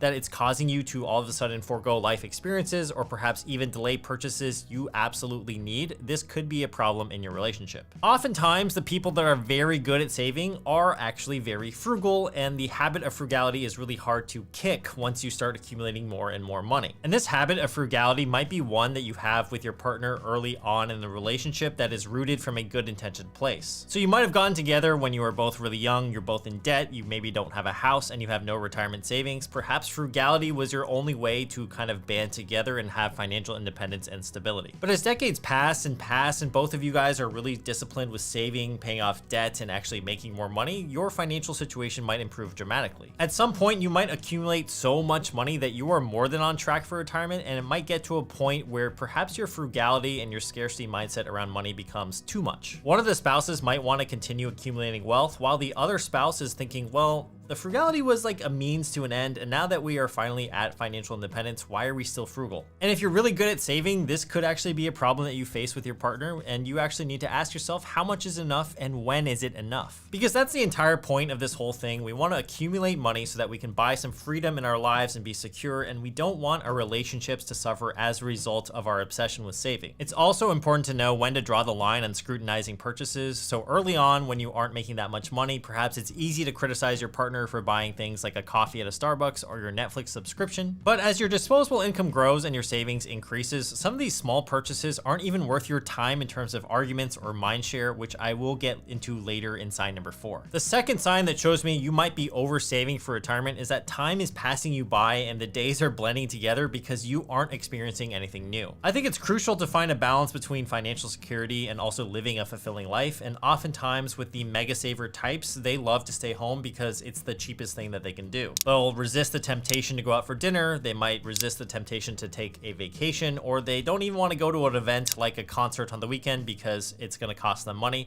and that's a habit that many of them will have. And often if you're saving too much of your money, you're basically in this cycle of going to work, making that paycheck, and then you spend the rest of your days at home or in a consistent pattern where time just seems to pass you by. I'm sure many of you guys probably experienced this during the pandemic when there was nothing to do and nowhere to go. Time seems to pass you really fast, and all the days started to blend together. Because we weren't experiencing anything novel or new, our perception of time was warped. And this is actually a psychological phenomenon that's an actual thing according to Matt Johnson, a PhD and neuroscientist. Quote, "Novelty is the yardstick by which our brain measures our sense of time. The more novelty we experience, the more we feel that we're taking in, and the slower time feels. Time feels slow and dense when, say, you're on a vacation in a foreign land and everything we experience feels new. In contrast, that same daily work commute that we've been doing countless times before feels like it goes by in an instant." I think it's super important that if you are really good at saving money, you should get a gauge on how much you're experiencing life. Ask yourself, am I living a fulfilling life right now? And if the answer is not really, you should be asking yourself why and being kind of introspective about it. Now, everyone is entitled to do whatever they want with their time, and for some people, maybe that is spending it at home. But for most people, I would say that experiences, time with others, and novelty will really help contribute to a more fulfilling life. This doesn't mean that you have to go and blow tens of thousands of dollars on a vacation, a new car, or perhaps going to the club. But what I more mean is that you could schedule some time to hit maybe like a road trip, go for a walk with friends, or go to that concert that you've been wanting to go to. The point of saving all this money is to have that freedom to do so, have a fulfilling life, and have financial security. It doesn't have to be an expensive thing. We just want to shift our mindset from always saving and saving and saving to, hey, it's okay to spend some money here and there. The thing we want to avoid is the scarcity mindset where all of a sudden, if our habit is to save and save and save, we might not ever get out of that. My father is actually a victim of this, so this is not a secret. I think he would be happy to tell you that he has a hard time spending money. At his age, he doesn't really think that he can change his behavior anymore, and since he grew up in poverty in Asia back during a period of war as well as unrest in his country, it's just always been ingrained in him that he needs to save every single penny and dollar that he could. And if you have parents or relatives or even friends that have lived through some trauma, especially financially related trauma, it's pretty common to see this type of behavior. The main point here is that at some point, if you're way ahead on your finances, it's okay to shift some of your savings to consumption if it's within reason and your financial goals are still being achieved. The third sign that shows me you're probably saving too much for retirement is that you are exceeding your financial goals by a large amount. That, or if you've already hit your financial independence number already. Now, I recognize that this is probably not the majority of people watching. However, a lot of you could find yourself in this position sooner than you think, especially based on the poll of the data of how much we're actually saving. So here on the screen are Fidelity's guidelines on how much you should save based on your age. And you can see here at the age of 30, if you saved 1x your salary for retirement, you are technically on track for retirement. At age 40, if you saved 3x your salary, you're on track for retirement as well. So let's use the age of 40 as an example. If you're making 100K per year, 3 times that is 300K saved. So I would argue that if you have more than 300K saved, you're already ahead of pace. Now, what would I consider somebody who is saving too much money? I would probably say if you're double these benchmarks that Fidelity is telling you to have, so you're saving, let's say 6x at the age of 40 instead of 3x, then I would argue that you are probably saving too much money. My assumption is that if you're in that position, you're probably naturally really good at saving. You're probably not going to run out of money in your lifetime because you're making so much more money and your habits are so good that you will most likely stay on track or even stay ahead of track, even if somebody tells you to spend more of your money. What I really want you to avoid is that if you are grinding so much on your work that you aren't enjoying your time and your life with your family or your loved ones, that might be a sign that you are saving too much. And one way to figure out if you're ready to transition from saving to start spending a little bit of money is to make sure you know intimately what your financial independence number is. If you haven't watched my video on the 4% rule, you should probably check it out after this video. I'll link it down below, but essentially that video covers how much you can spend in retirement without ever running out of money for an average of 30 years. The general idea is that a 4% withdrawal rate is very safe for the time period of 30 years. That means we can withdraw 4% from our nest egg or our financial independence number every single year without ever running out of money based on the math. So to figure this out for yourself, first we need to take the amount that we need to replace in retirement. So if you want to spend $60,000 a year in retirement, you just divide it by 4%, or you can multiply it by 25, either works. So that's about $1.5 million is what we need in this situation. And you can use a calculator online to then figure out how long it'll take you to get there based on your investing return rate, as well as your savings rate and how much you have saved already. So you can see that if we need $1.5 million, I would assume an investment return of 8%. That's the average in the S&P 500. And then the savings rate here, you can play around with this to see how long it would take you to hit that number. You can see that at a 40% savings and investing rate, it will take you about 12.7 years to hit $1.5 million if you already have 250K saved for retirement and you're earning 100K per year. Of course, if you are trying to hit financial independence and retire as early as possible, then you might want to adjust that accordingly. But in general, I want to show you guys the 4-step process for how retiring early works. So step number 1, you want to figure out your expenses yearly, looking at every single category that you spend money on. And then number 2, you want to multiply that by 25 to get your financial independence number using the 4% rule. Step number 3 is to look at your current savings and how your trajectory is shaping up in terms of your savings. And then step number 4 is to simply adjust based on the above 3 steps. For example, if you're at step 3 and you're currently trending way above your financial independence number for your age, you can always adjust that financial independence number to be higher so that you can spend more in retirement.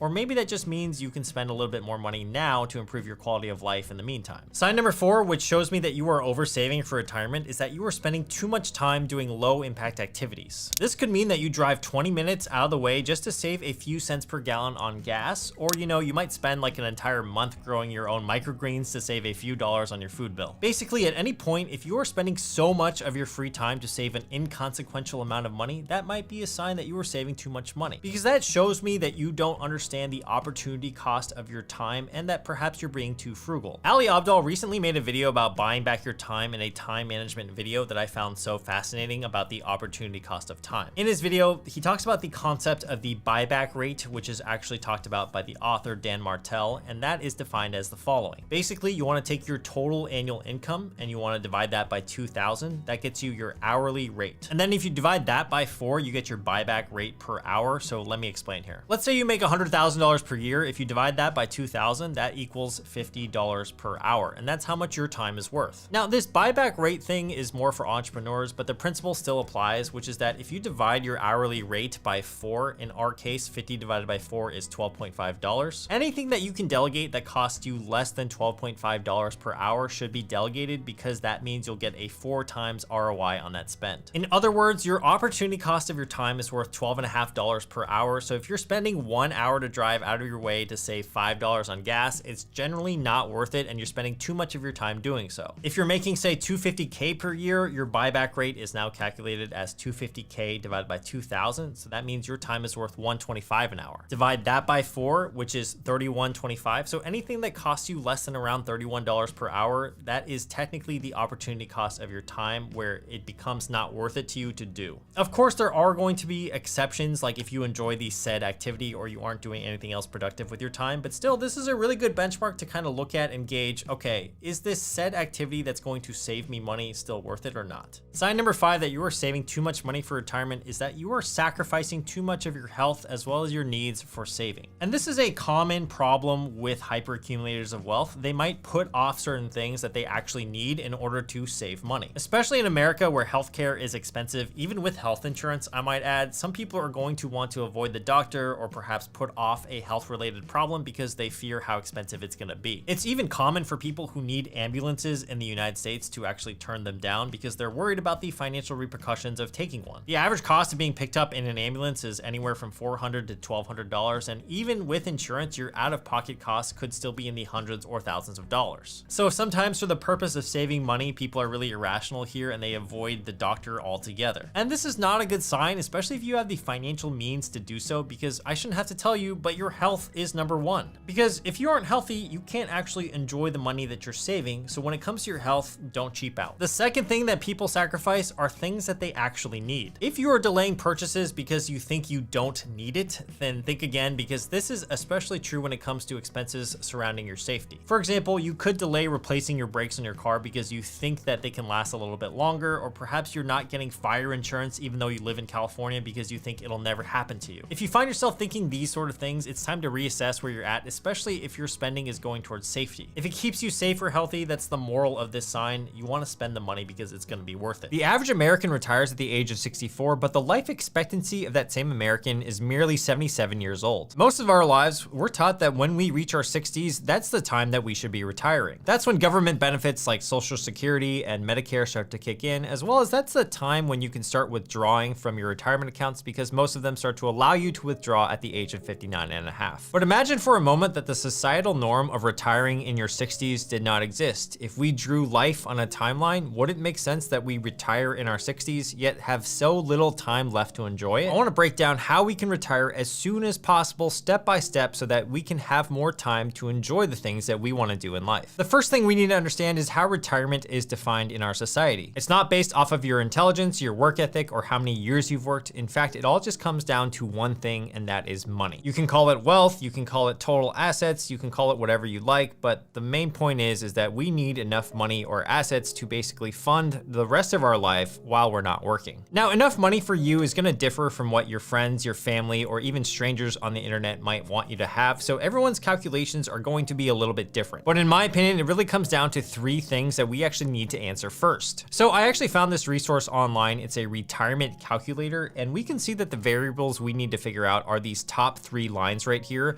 current annual income, current annual savings, and current annual expenses. If you know the answers to these 3 things, we can work backwards and figure out our quickest possible route to get there. So let's actually start by talking about your yearly expenses first. I think this is the biggest factor when it comes to figuring out how we're going to retire, as quickly as possible. And then later on in this video, we're gonna go over 4 must-dos that I think everyone should consider when trying to retire early. If you know how much money you're going to spend every single year, especially in retirement, it's going to guide exactly how much money you need to have invested to live off of. If you're young or you just want to retire in say 10 years and you want your money to last forever, it's recommended that you have a 4% safe withdrawal rate. That means you're allowed to spend 4% of what you have invested in your portfolio every single year, and you can do that indefinitely without running out of money. So if you had an investment portfolio of $500,000, you could spend 4% of that every single year, or $20,000 and spend every year. If you had $1 million in a portfolio, you could spend $40,000 every year, and so on and so forth. The idea here is that your portfolio is going to make up for any inflation that you might experience, as well as any taxes that you might have to pay,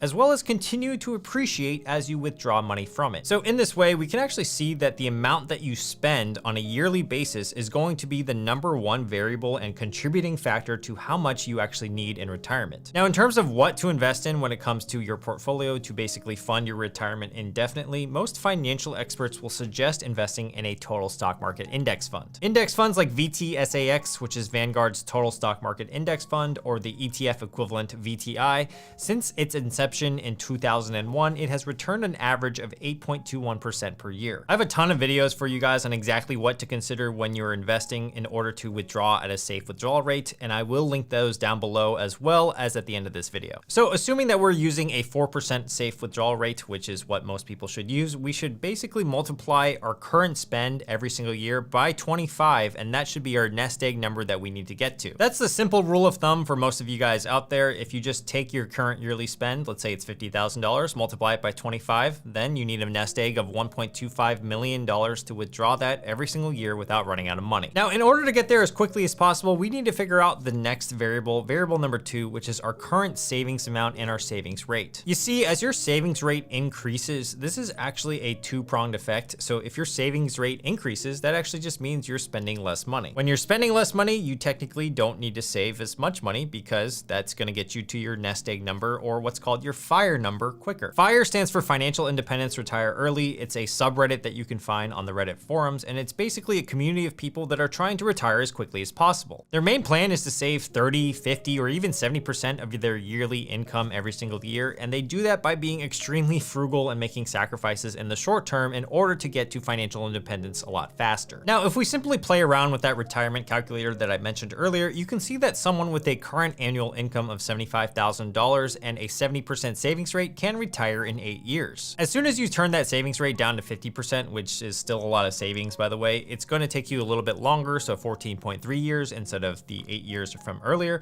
And then if you turn that savings rate even lower to 20%, it's going to take you much longer to get there, 28.5 years. Now, if we play around with this calculator enough, we can create a table, play around with the savings rates, and then just figure out how many years we need to work in order to retire. As your savings rate increases by 5% throughout the table, we can see that the number of working years will actually decrease disproportionately. At a savings rate of 10%, we can see that it takes 51 years of working until you hit retirement. As we go down the table, we can actually see that it becomes a lot easier to retire as our savings rate increases. In fact, it gets really good at the 65% savings rate mark. That's where you could start to potentially retire within a decade. Now, what's really fascinating about this entire table is that most Americans, they have a savings rate of 4.5%. That means if our savings rate is of the average American, it's going to take us forever to retire. That's why if you're watching this channel, hopefully you're striving for a little bit more than a 5% savings rate. Hopefully you're aiming for at least 15% or even higher. All right, so let's go through an example of what it would take to retire at different types of spend levels. So let's say you are the age of 30 right now and you really want to retire in 10 years, which is pretty reasonable. I mean, who doesn't want to retire at 40, right? Your current spend is $40,000 a year and you're just going to maintain that spend in perpetuity,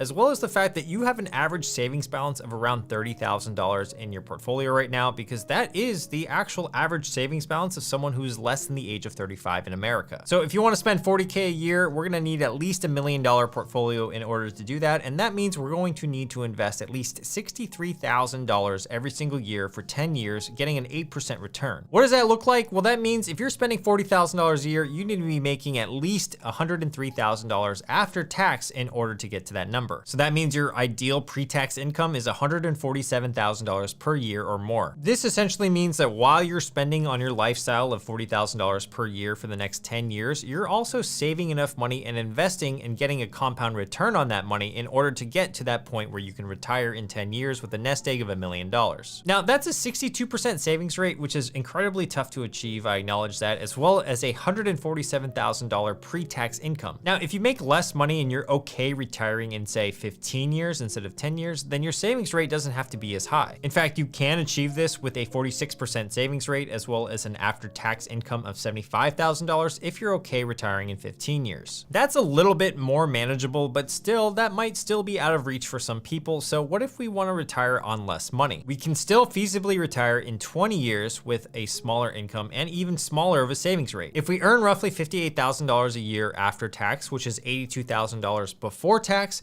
and we have a savings rate of 32%, then we can feasibly retire within 20 years based on the math. 20 years might seem like a long time, but it's still way faster than how the average American retires by the time they're 65 years old. So for example, if you're 20 years old right now, you could probably retire by the time you're 40 based on this math, instead of having to wait till you're 65. I wanted to show you guys all these examples to just show you how much the savings rate and how much you currently spend is going to dictate how early you can retire. How much you save on a yearly basis is going to be a really big factor in how quickly you can retire, and that's why we want to make sure that lifestyle creep is not creeping up on us. If you're making lifestyle choices like trying to keep up with your friends or buying that new fancy car or going on those luxury vacations all the time, then that's possibly literally costing you your freedom of retirement later on. The third factor is our current income, and this is going to basically determine how quickly we can get to our FIRE number. If you make more money, you'll be able to get to retirement a lot sooner. This is pretty much a fact of life as long as your expenses stay the same.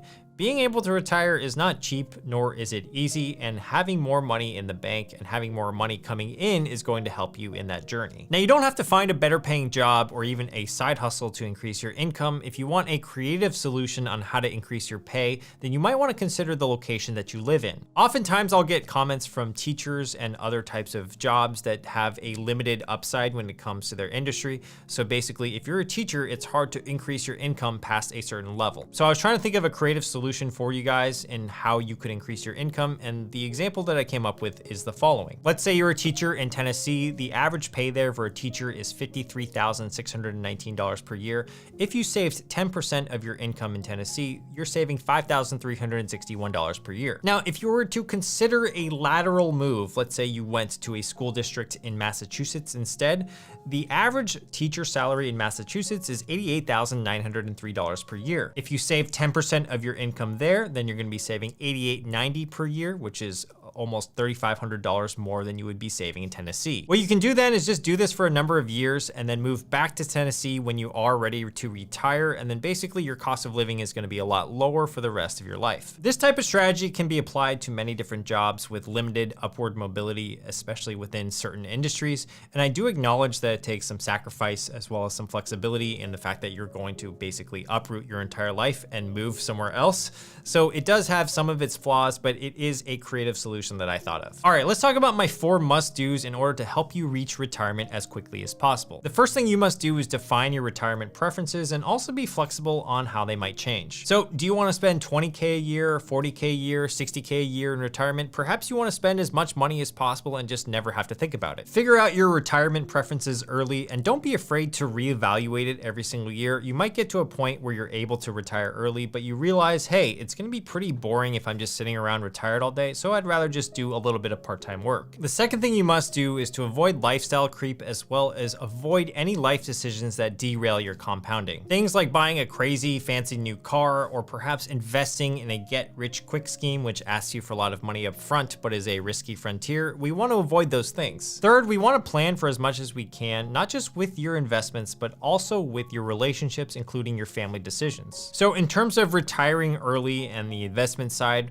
we got to really think and plan, when are we going to retire early? And then at what point do we have perhaps a retirement account with preferred tax rates. If you're retiring early, you should plan for the age that you're technically retired versus the age that your retirement accounts allow you for distributions. For example, with the Roth IRA, you could withdraw money at the age of 59 and a half, but if you were retiring at the age of 40, this actually creates a little bit of a gap. You want to be able to strike a balance between when you can withdraw from your taxable investment accounts versus when you're going to switch over to your different types of retirement accounts. Next, if you are currently single, your future partner may be a huge factor in if you can retire early or not. Once you get married, you're adding another variable into the entire situation, and your partner and you should have a heartfelt talk on whether or not retiring early is a priority for both of you or just one of you. If you do marry someone with similar goals, then you should be stronger together and be able to retire even faster than most average people. Now, if you have children, you probably already know this, but children are very expensive. So you just want to plan accordingly, knowing that if you're going to have kids, it might take a little bit longer to retire. This should go without saying. If you don't have kids, you don't have that big expense of having a child,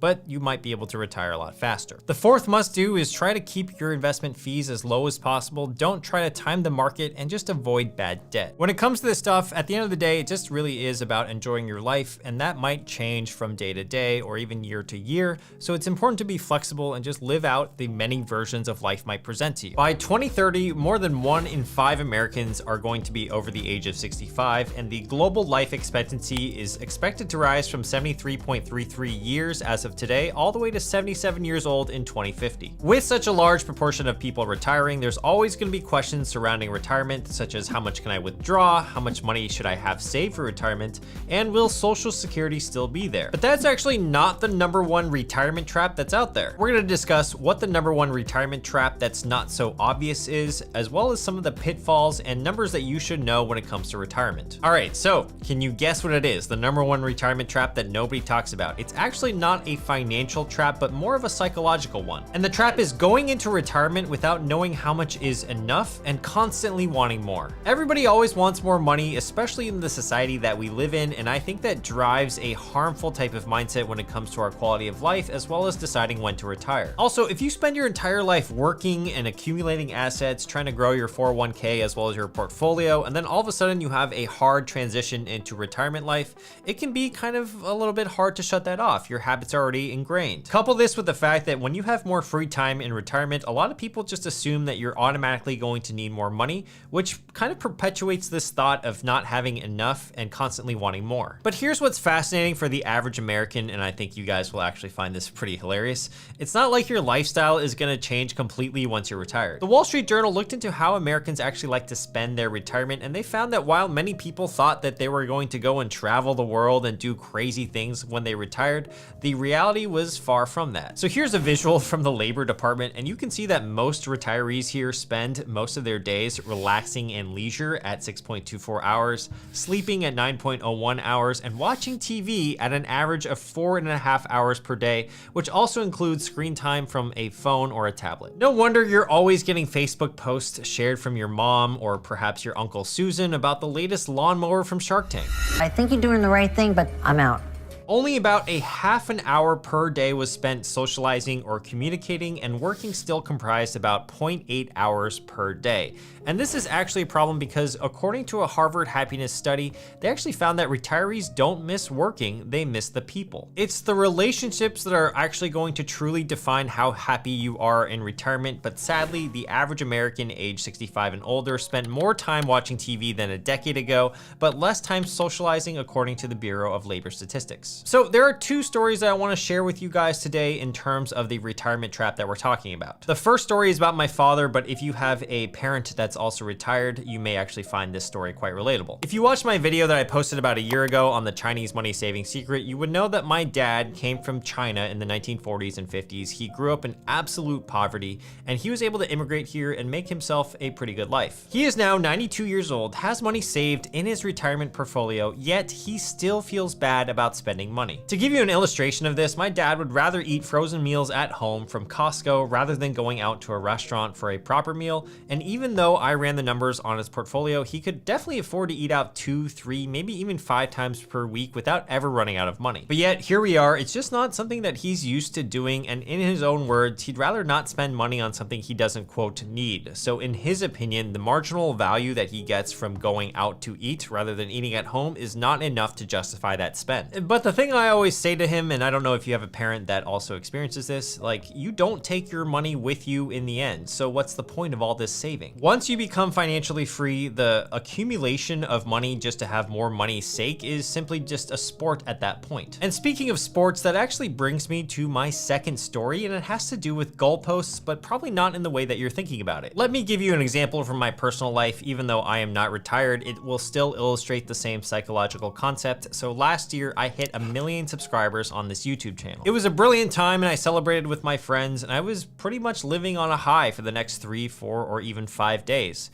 But here's the thing, about a week or two later, I just kind of returned to my baseline level of happiness. 3.5 years of consistent uploading, strategizing, and just basically creating content on the channel, and I finally reached my dream of hitting 1 million subscribers. But guess what? 2 weeks later, I wanted 2 million subscribers. The takeaway here is that the goalpost will always be moving, and if you're trying to chase that goalpost but you're never satisfied in your life, then you won't really be happy when it comes to that one day you quit your job and you finally retire. How many times have you heard from your friends, your coworkers, or perhaps your family, hey, once I make $100,000, then I'll be happy. Or once my retirement portfolio hits $1 million, that's when I'll retire. It usually comes in the format of once X, then Y. And the scariest one is once I make a certain amount of money, then I will be happy. But this is just simply called hedonic adaptation. So humans actually have this tendency to return to a baseline level of happiness regardless of life's ups or downs. In my case, the subscriber milestone, once I hit 1 million subscribers, I quickly returned to that baseline level of happiness. And I'm sure that if I ever hit 2 million subscribers, the same thing will happen as well. So here's a great chart of what it looks like. You can see that our baseline happiness here in blue will always stay the same. And even as we're acquiring new things or hitting new goals, we can become happy just for a short period of time. So in this example specifically, you can see that once we get a new car, our baseline level of happiness goes up, but then after some time, we kind of revert to the mean, the blue line right here. Our car breaks down, perhaps we're at a low, but then we slowly return back to baseline level of happiness. The point here is that we're just going to adapt to whatever circumstance is out there. And so regardless of life's ups or downs, what we really want to be doing is trying to find contentment and fulfillment in the present moment. So instead of focusing on phrases or things that are insecurities, such as I need my portfolio to hit a certain number before retiring, or I need to wait until my stocks vest until I can retire comfortably, we should really be reflecting on how much we actually need to live in retirement. And once we hit that number, we shouldn't feel too guilty about spending that money in order to basically live a good life. In my dad's case, it might actually look like spending more of his retirement portfolio in order to enjoy the fruits of his labor. But his problem is that even though his retirement portfolio can definitely cover a nicer quality of life, he's not taking that up. And I think therein lies the issue. My takeaway here is that you want to get to your retirement number, and then once you get there, you don't want to feel guilty about spending that money because that's basically what you planned for. And if you don't know your number, that's where we actually need to figure it out. And the general consensus is that the safe withdrawal rate from any retirement portfolio is 4%, and this is known as the 4% rule. That means if you have a retirement portfolio of $1 million, you should be able to withdraw 4% of that indefinitely every single year, so $40,000 a year. The assumption is that as long as your portfolio is split 50-50 between stocks and bonds, you will never run out of money, even in the worst performing stretches of the stock market. This assumes a 30-year retirement window, so if you actually want to retire early, the math will slightly change, and I've actually made a video addressing this exact situation, which I will link down below, or you can check it out after this video. Okay, so this chart here shows you the percentage of success of not running out of money depending on how long you need the money for and your asset allocation. Along the top row here is the asset allocation split, so the left number being stocks and the right number being bonds. So 100-0 here is 100% stocks and 0% bonds, and then we have 50-50, which would be 50% stocks and bonds, self-explanatory, and then 0-100 is 0% stocks and 100% bonds. Now what's really interesting is you can see the success percentages here. 100% in this case in green would mean that there is absolutely no historical situation that shows you would ever run out of money for the given time period and asset allocation. So if you had a portfolio allocation of 50-50 in stocks and bonds and you withdrew 4% a year of a hypothetical balance every single year for 15 years, there was no back-tested scenario that said you would ever run out of money, ever. And for most of these allocations, locations for 30 years, you're mostly going to be in the green here. So as in over 90 to 95% of never running out of money. So the takeaway here is that if we're looking to retire and have our money last about 30 years, we should be heavily favoring the 50-50 split. That's going to give us the best chances of not running out of money within that 30 years. But how much do you actually need exactly? The key thing that we want to figure out is how much we're spending in retirement, and that way our retirement portfolio can actually be a means to a quality life and not just a number. If you're able to start out with an end in mind and then work backwards, then this becomes a lot easier. So Fidelity has a famous rule that they like to call the retirement income replacement ratio rule, which is definitely a mouthful, but I'll explain to you how it works. So this table here sums up basically how much you should aim to replace your salary with in retirement, and you can see the annual income ranges on the left here. If you make less than 50K per year, for example, on the left, you'll want to multiply that salary. So let's just pretend it's 50K, multiply that by 80%.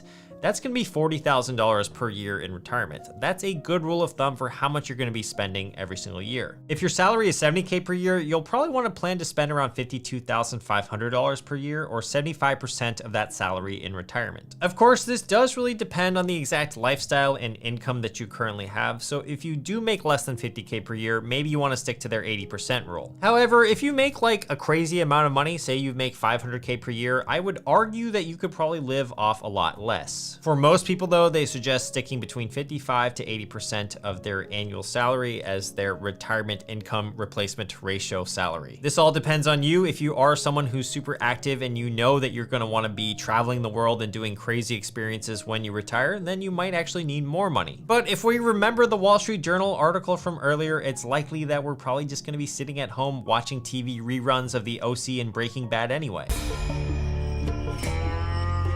And you'll have an easier time predicting how much spend you actually need in retirement if you're at least tracking how much you're spending before retirement as well. I'm personally a huge proponent of at least knowing exactly how much money is leaving your bank account every single month or every single year, and that way you have a good idea of how much your cost of living actually costs you. Before retirement, if you're only spending about 30K per year in expenses, then you know that your portfolio size needs to be 750K. That allows you to withdraw 4% from it every single year in perpetuity. The other nice thing that you're gonna have at your disposal, for example, if you live in America, is Social Security. So those start to kick in at the age of 62, and the average benefit is $18.25 per month. Usually retirees will spend less money on clothing, food, and housing as well, but your healthcare expenses might go up. Luckily though, at the age of 65, usually you can qualify for Medicare, which will help bring some of those healthcare expenses down. Some other options for retirees can include moving to a less expensive location so that their cost of living is lower, or perhaps building some passive income streams in order to help supplement their retirement. If you aren't at retirement age yet, which most of my viewers are probably not, then what you really want to do is take the time right now to try to build up some passive income sources so that when you retire, you can have a leg up. Some examples could be number one, a rental property. Perhaps it pays you $24,000 per year after expenses, and that can give you a margin of safety for your retirement. Number two could be some dividend income from your retirement portfolio. So I famously have a dividend income portfolio. It pays me about $600 a month right now, or $7,200 per year, and there's no way that I'm going to be giving that up even through retirement. And number three, while this is not exactly passive, if you have a hobby that you like doing or teaching other people, perhaps you could turn it in a way to make money through retirement. If you like working on cars, bikes, or maybe you like gardening, for example, you can help other people with their vehicles or with their gardens, and maybe you make a little bit of side income just to help, offset your cost of living. So to recap here, number one, don't chase a bigger portfolio just because you think you need it. Make sure to run the numbers. Number two is that the goalpost is always moving. So whenever you do hit that certain number in your retirement portfolio, or perhaps you change your status to retired, it's better to look internally for that source of fulfillment and happiness. Number three, use the 4% rule to figure out how much you can safely withdraw in retirement. And number four, knowing how much you spend is going to be so helpful in this process. How much money do we actually need to retire? Do you know the number? Retirement is the state at which you never need to work again, and yet your money will last you the rest of your life. To answer how much we need to figure out 4 things about our own lives and then do some basic math. And by the end of this video, you should be able to figure out roughly what your number is. Starting with how much money you can safely withdraw without ever running out of money, there is a famous rule called the 4% rule. The 4% rule was invented some 30 years ago by a financial advisor, and what he figured out was that if you're retiring for a period of 30 years, that you can withdraw 4% of your retirement balance without ever running out of money every single year. Let's say you start with a $1 million portfolio in in retirement, that means in the first year you can withdraw 4% of that, or $40,000. Then the next year you would take that baseline of $40,000, account for some inflation, at which he says it's 2%, and withdraw $40,000 and $800 in year 2. You would do this every single year until you retire, and the assumption that he made was that as long as your portfolio was made up of 50% stocks and 50% bonds, even in the worst performing stretches of the stock market history, you would never run out of money. The 4% rule then, it basically wants you to invest while you're living off of your cash. So ideally, the investing returns are actually accumulating while you're still withdrawing from that balance. The big assumption that he made about retiring was that retirement will last 30 years. And back in the 90s, this might have been true. You might be 65 years old and you just need your money to last until you're 95. However, these days, people really want to retire earlier, as well as life expectancies are getting a lot longer. So we actually need to plan for maybe 35 or 40, or some people even want to plan for 50 years of retirement. So let me show you guys this chart, and it basically shows you a percentage of success of not running out of money depending on how long you need the money for and your asset allocation. Along the top row here, you can see is the asset allocation split, with 100/0 being a portfolio of 100% stocks and 0% bonds on the very left. And then 50-50 is 50% stocks and 50% bonds. And finally, ending on the very right, you can see a portfolio split of 0% stocks and 100% bonds. In the actual table results, we can see the success percentages. So 100% in this case in green would mean that there is absolutely no historical scenario that shows you would ever run out of money for the given time period and the asset allocation. So if you had a portfolio allocation of 50-50 in stocks and bonds, and you withdrew 4% a year of a hypothetical balance every year for 15 years, there was no back-tested scenario that said you would ever run out of money. Now, contrast this to a 50.54% score, like at the bottom of the first column. That means, according to all this historical scenarios, you have a 50.54% chance of running out of money before that time period of 70 years is up. If you had a 0% stock, 100% bond allocation, your portfolio would actually be fine up to year 25, where it still has a 99.92% success of never running out of money at a 4% withdrawal rate. But as you can see, after 50 years, there's virtually no chance you still have any money left based on historical data. Most successful allocations, as well as success percentages, are in the middle, a portfolio roughly divided between stocks and bonds with percentages greater than 90 to 92%. So the takeaway of this chart and the 4% rule is that if we're looking to retire and have our money last 30 years, we should probably be in a stock and bond portfolio split of 50-50. Now, there is a similar chart that shows the 3% withdrawal rate, and I'll leave that up on the screen right now so you can pause and look at it. But in this chart, there's much more green. That just goes to show you that the lower your withdrawal rate, the longer you can make it last in most scenarios. And this also provides a lot of guidance for how your portfolio should be set up. Now, recently though, the 4% rule has come under a little bit of controversy. The original founder of the 4% rule has even updated his guidelines, saying that retirees should withdraw up to 4.5 or 5% of their retirement balance every year. He did that because, quote, he saw that many retirees were dying before spending down their savings. However, I don't think we should be adjusting our withdrawal rate higher. That kind of adds a little bit more risk when it comes to retirement, and I'd rather go to sleep erring on the conservative side, knowing that 100% I will be set for life. Like, imagine someone said to you, hey, 90% of the time you're not gonna run out of money. That sounds really high, but 1 in 10 is still quite a lot of risk to take. If you had a 1 in 10 chance of crashing your car every time you got into a car, you probably wouldn't want to take that risk, would you? I know it's not exactly the same thing here, but I can't help feeling really bad if an old lady wanted to retire and then all of a sudden she ran out of money, so she had to go back to work, or even worse, she had to ask her grandson to go win golf tournaments on her behalf because her house was being foreclosed on. It's all in the head. Yeah, it's all in the hips. It's all in the hips. Get off of me! That's one of my favorite movies, by the way. I hope that you guys watch Happy Gilmore at some point in your life. So for the sake of figuring out how much we need in retirement, I think the 4% rule is a pretty safe standard withdrawal rate. Now, if you are feeling a little bit more on the conservative side, you can lower that to 3.5 or maybe 3% every single year. However, you're gonna need a lot more money to actually retire, because when you withdraw less, you're gonna need a higher balance to start with. Now, if you wanna retire early, should you still use the 4% rule or maybe the 3% rule? We're gonna answer that, but But first, I want to tell you about my free newsletter called Hump Days. It comes out twice a week and it's completely free. Every Wednesday and Sunday, we come out with business news and finance news, economic data, etc. If you like what we're putting out here on the channel, you'll probably also like my free newsletter Hump Days. I will link it down below and it's completely free to sign up. Did I mention it was free? Okay, so the earlier you want to retire, the longer your time horizon is going to be. Figuring out your time horizon is a very personal process when it comes to retiring. Now, the earlier you want to retire, the more that you actually can't use the 4% rule. Quote, the 4% rule by definition is for a 30-year time horizon for retirement. You shouldn't use it for 50 years. And David Blanchett thinks it's actually a terrible idea. Let's pretend you want your money to last 40 or 50 years. When you extend the length of your retirement, there's a wider margin for error when it comes to your retirement portfolio. So let's look at the data from Morningstar here. This table depicts safe withdrawal rates based on asset allocations and how long we want the money to last. We can see that if we want our money to last 40 years, we're gonna need a portfolio weighting of 50-50 or 60-40,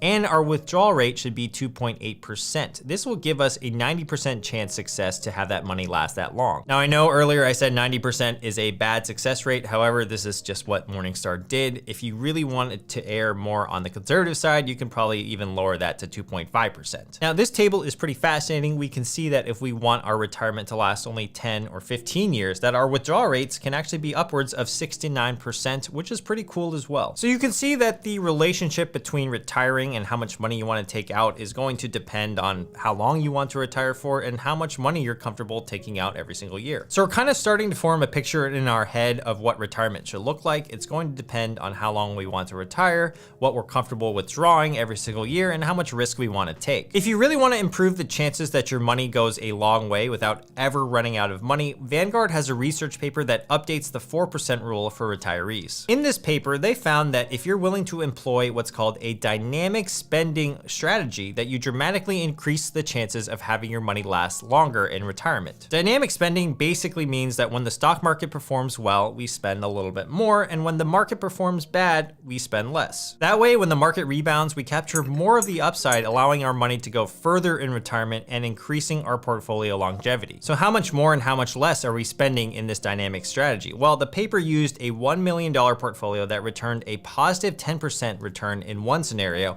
and in the second scenario, it returned negative 10%. They said that the example withdrawal in the positive return year would be $42,000, so slightly more than the 4% standard. And in the second scenario, you should be withdrawing $39,400, so $600 less than the 4% standard. I'll save you the boring math and I'll link the paper down below, but you can see with a dynamic spending strategy, so spending more when the market's doing well, gets you actually a probability of success of 90.3% compared to the normal 4% rule. Another way that you can approach this is by having a large cash reserve. So, quote, experts recommend building this, a robust cash reserve that can help shield you from having to withdraw money from a down portfolio. The expert keeps 2 years worth of expenses in cash as a buffer to ensure that he doesn't have to sell his investments for emergency cash during a market drawdown. Now, this is kind of a nice to have thing. Not many people are gonna have 2 years worth of expenses saved up, and hopefully if they do have that much money, they have it in a high yield savings account, earning them some interest. All right, so at this point, we figured out how much we can withdraw, how to possibly make that money last longer in retirement, but we're still missing that last piece of the equation, which is how much are we spending? By figuring out our spend, we're gonna figure out exactly how much money we need and then figure out steps to get there. So retirement spending is usually determined by what your pre-retirement income is and what your lifestyle is like. If you're used to eating fancy dinners and living on a doctor's salary, there's no surprise you're gonna need a lot more money than someone who has a much more modest career. Most people tend to try to maintain their standard of living, but there is an 80% rule that can provide some guidance on what you can afford in retirement. It basically states that whatever you're making on an annual basis, you're probably gonna plan to spend 80% of that in retirement. So if your salary is $100,000 a year before you retire, plan on spending $80,000 of that in retirement every year. Of course, this really depends on your income as well. People that make a little bit less will have to probably stick to this 80% rule, but if you make a lot more than say $100,000 per year,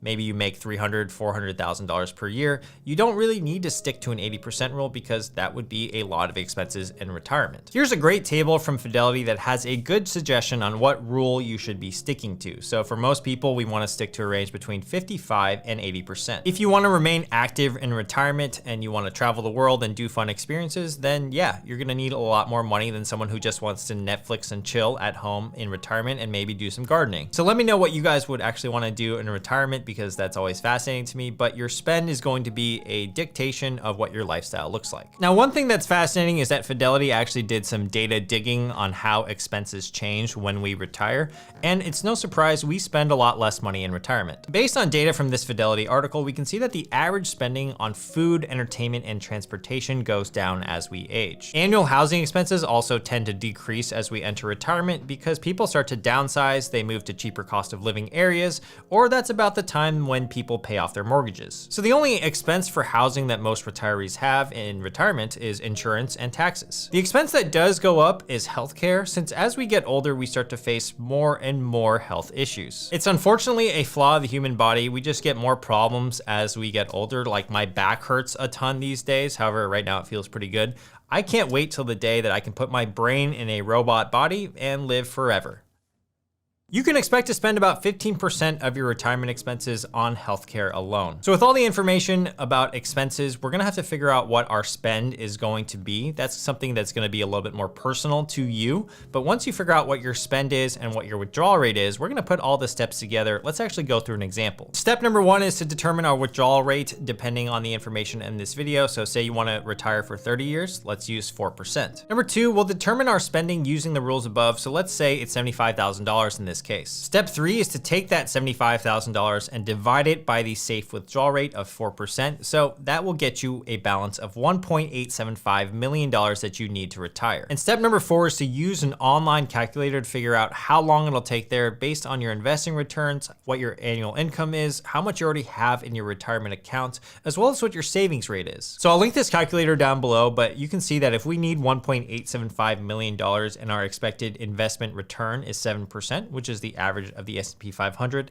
Based on the stats that I have on the screen, it might take anywhere from 13 to 14 years to become financially independent and be able to retire. Feel free to play around with that calculator and figure out what your financial freedom number is. And once you hit that number, that doesn't mean you should stop being active with your finances. You may want to consider a dynamic spending approach when it comes to your finances in retirement. I hope that this video was helpful. Make sure to check out Hump Days, and I will see you guys in the next video. Peace.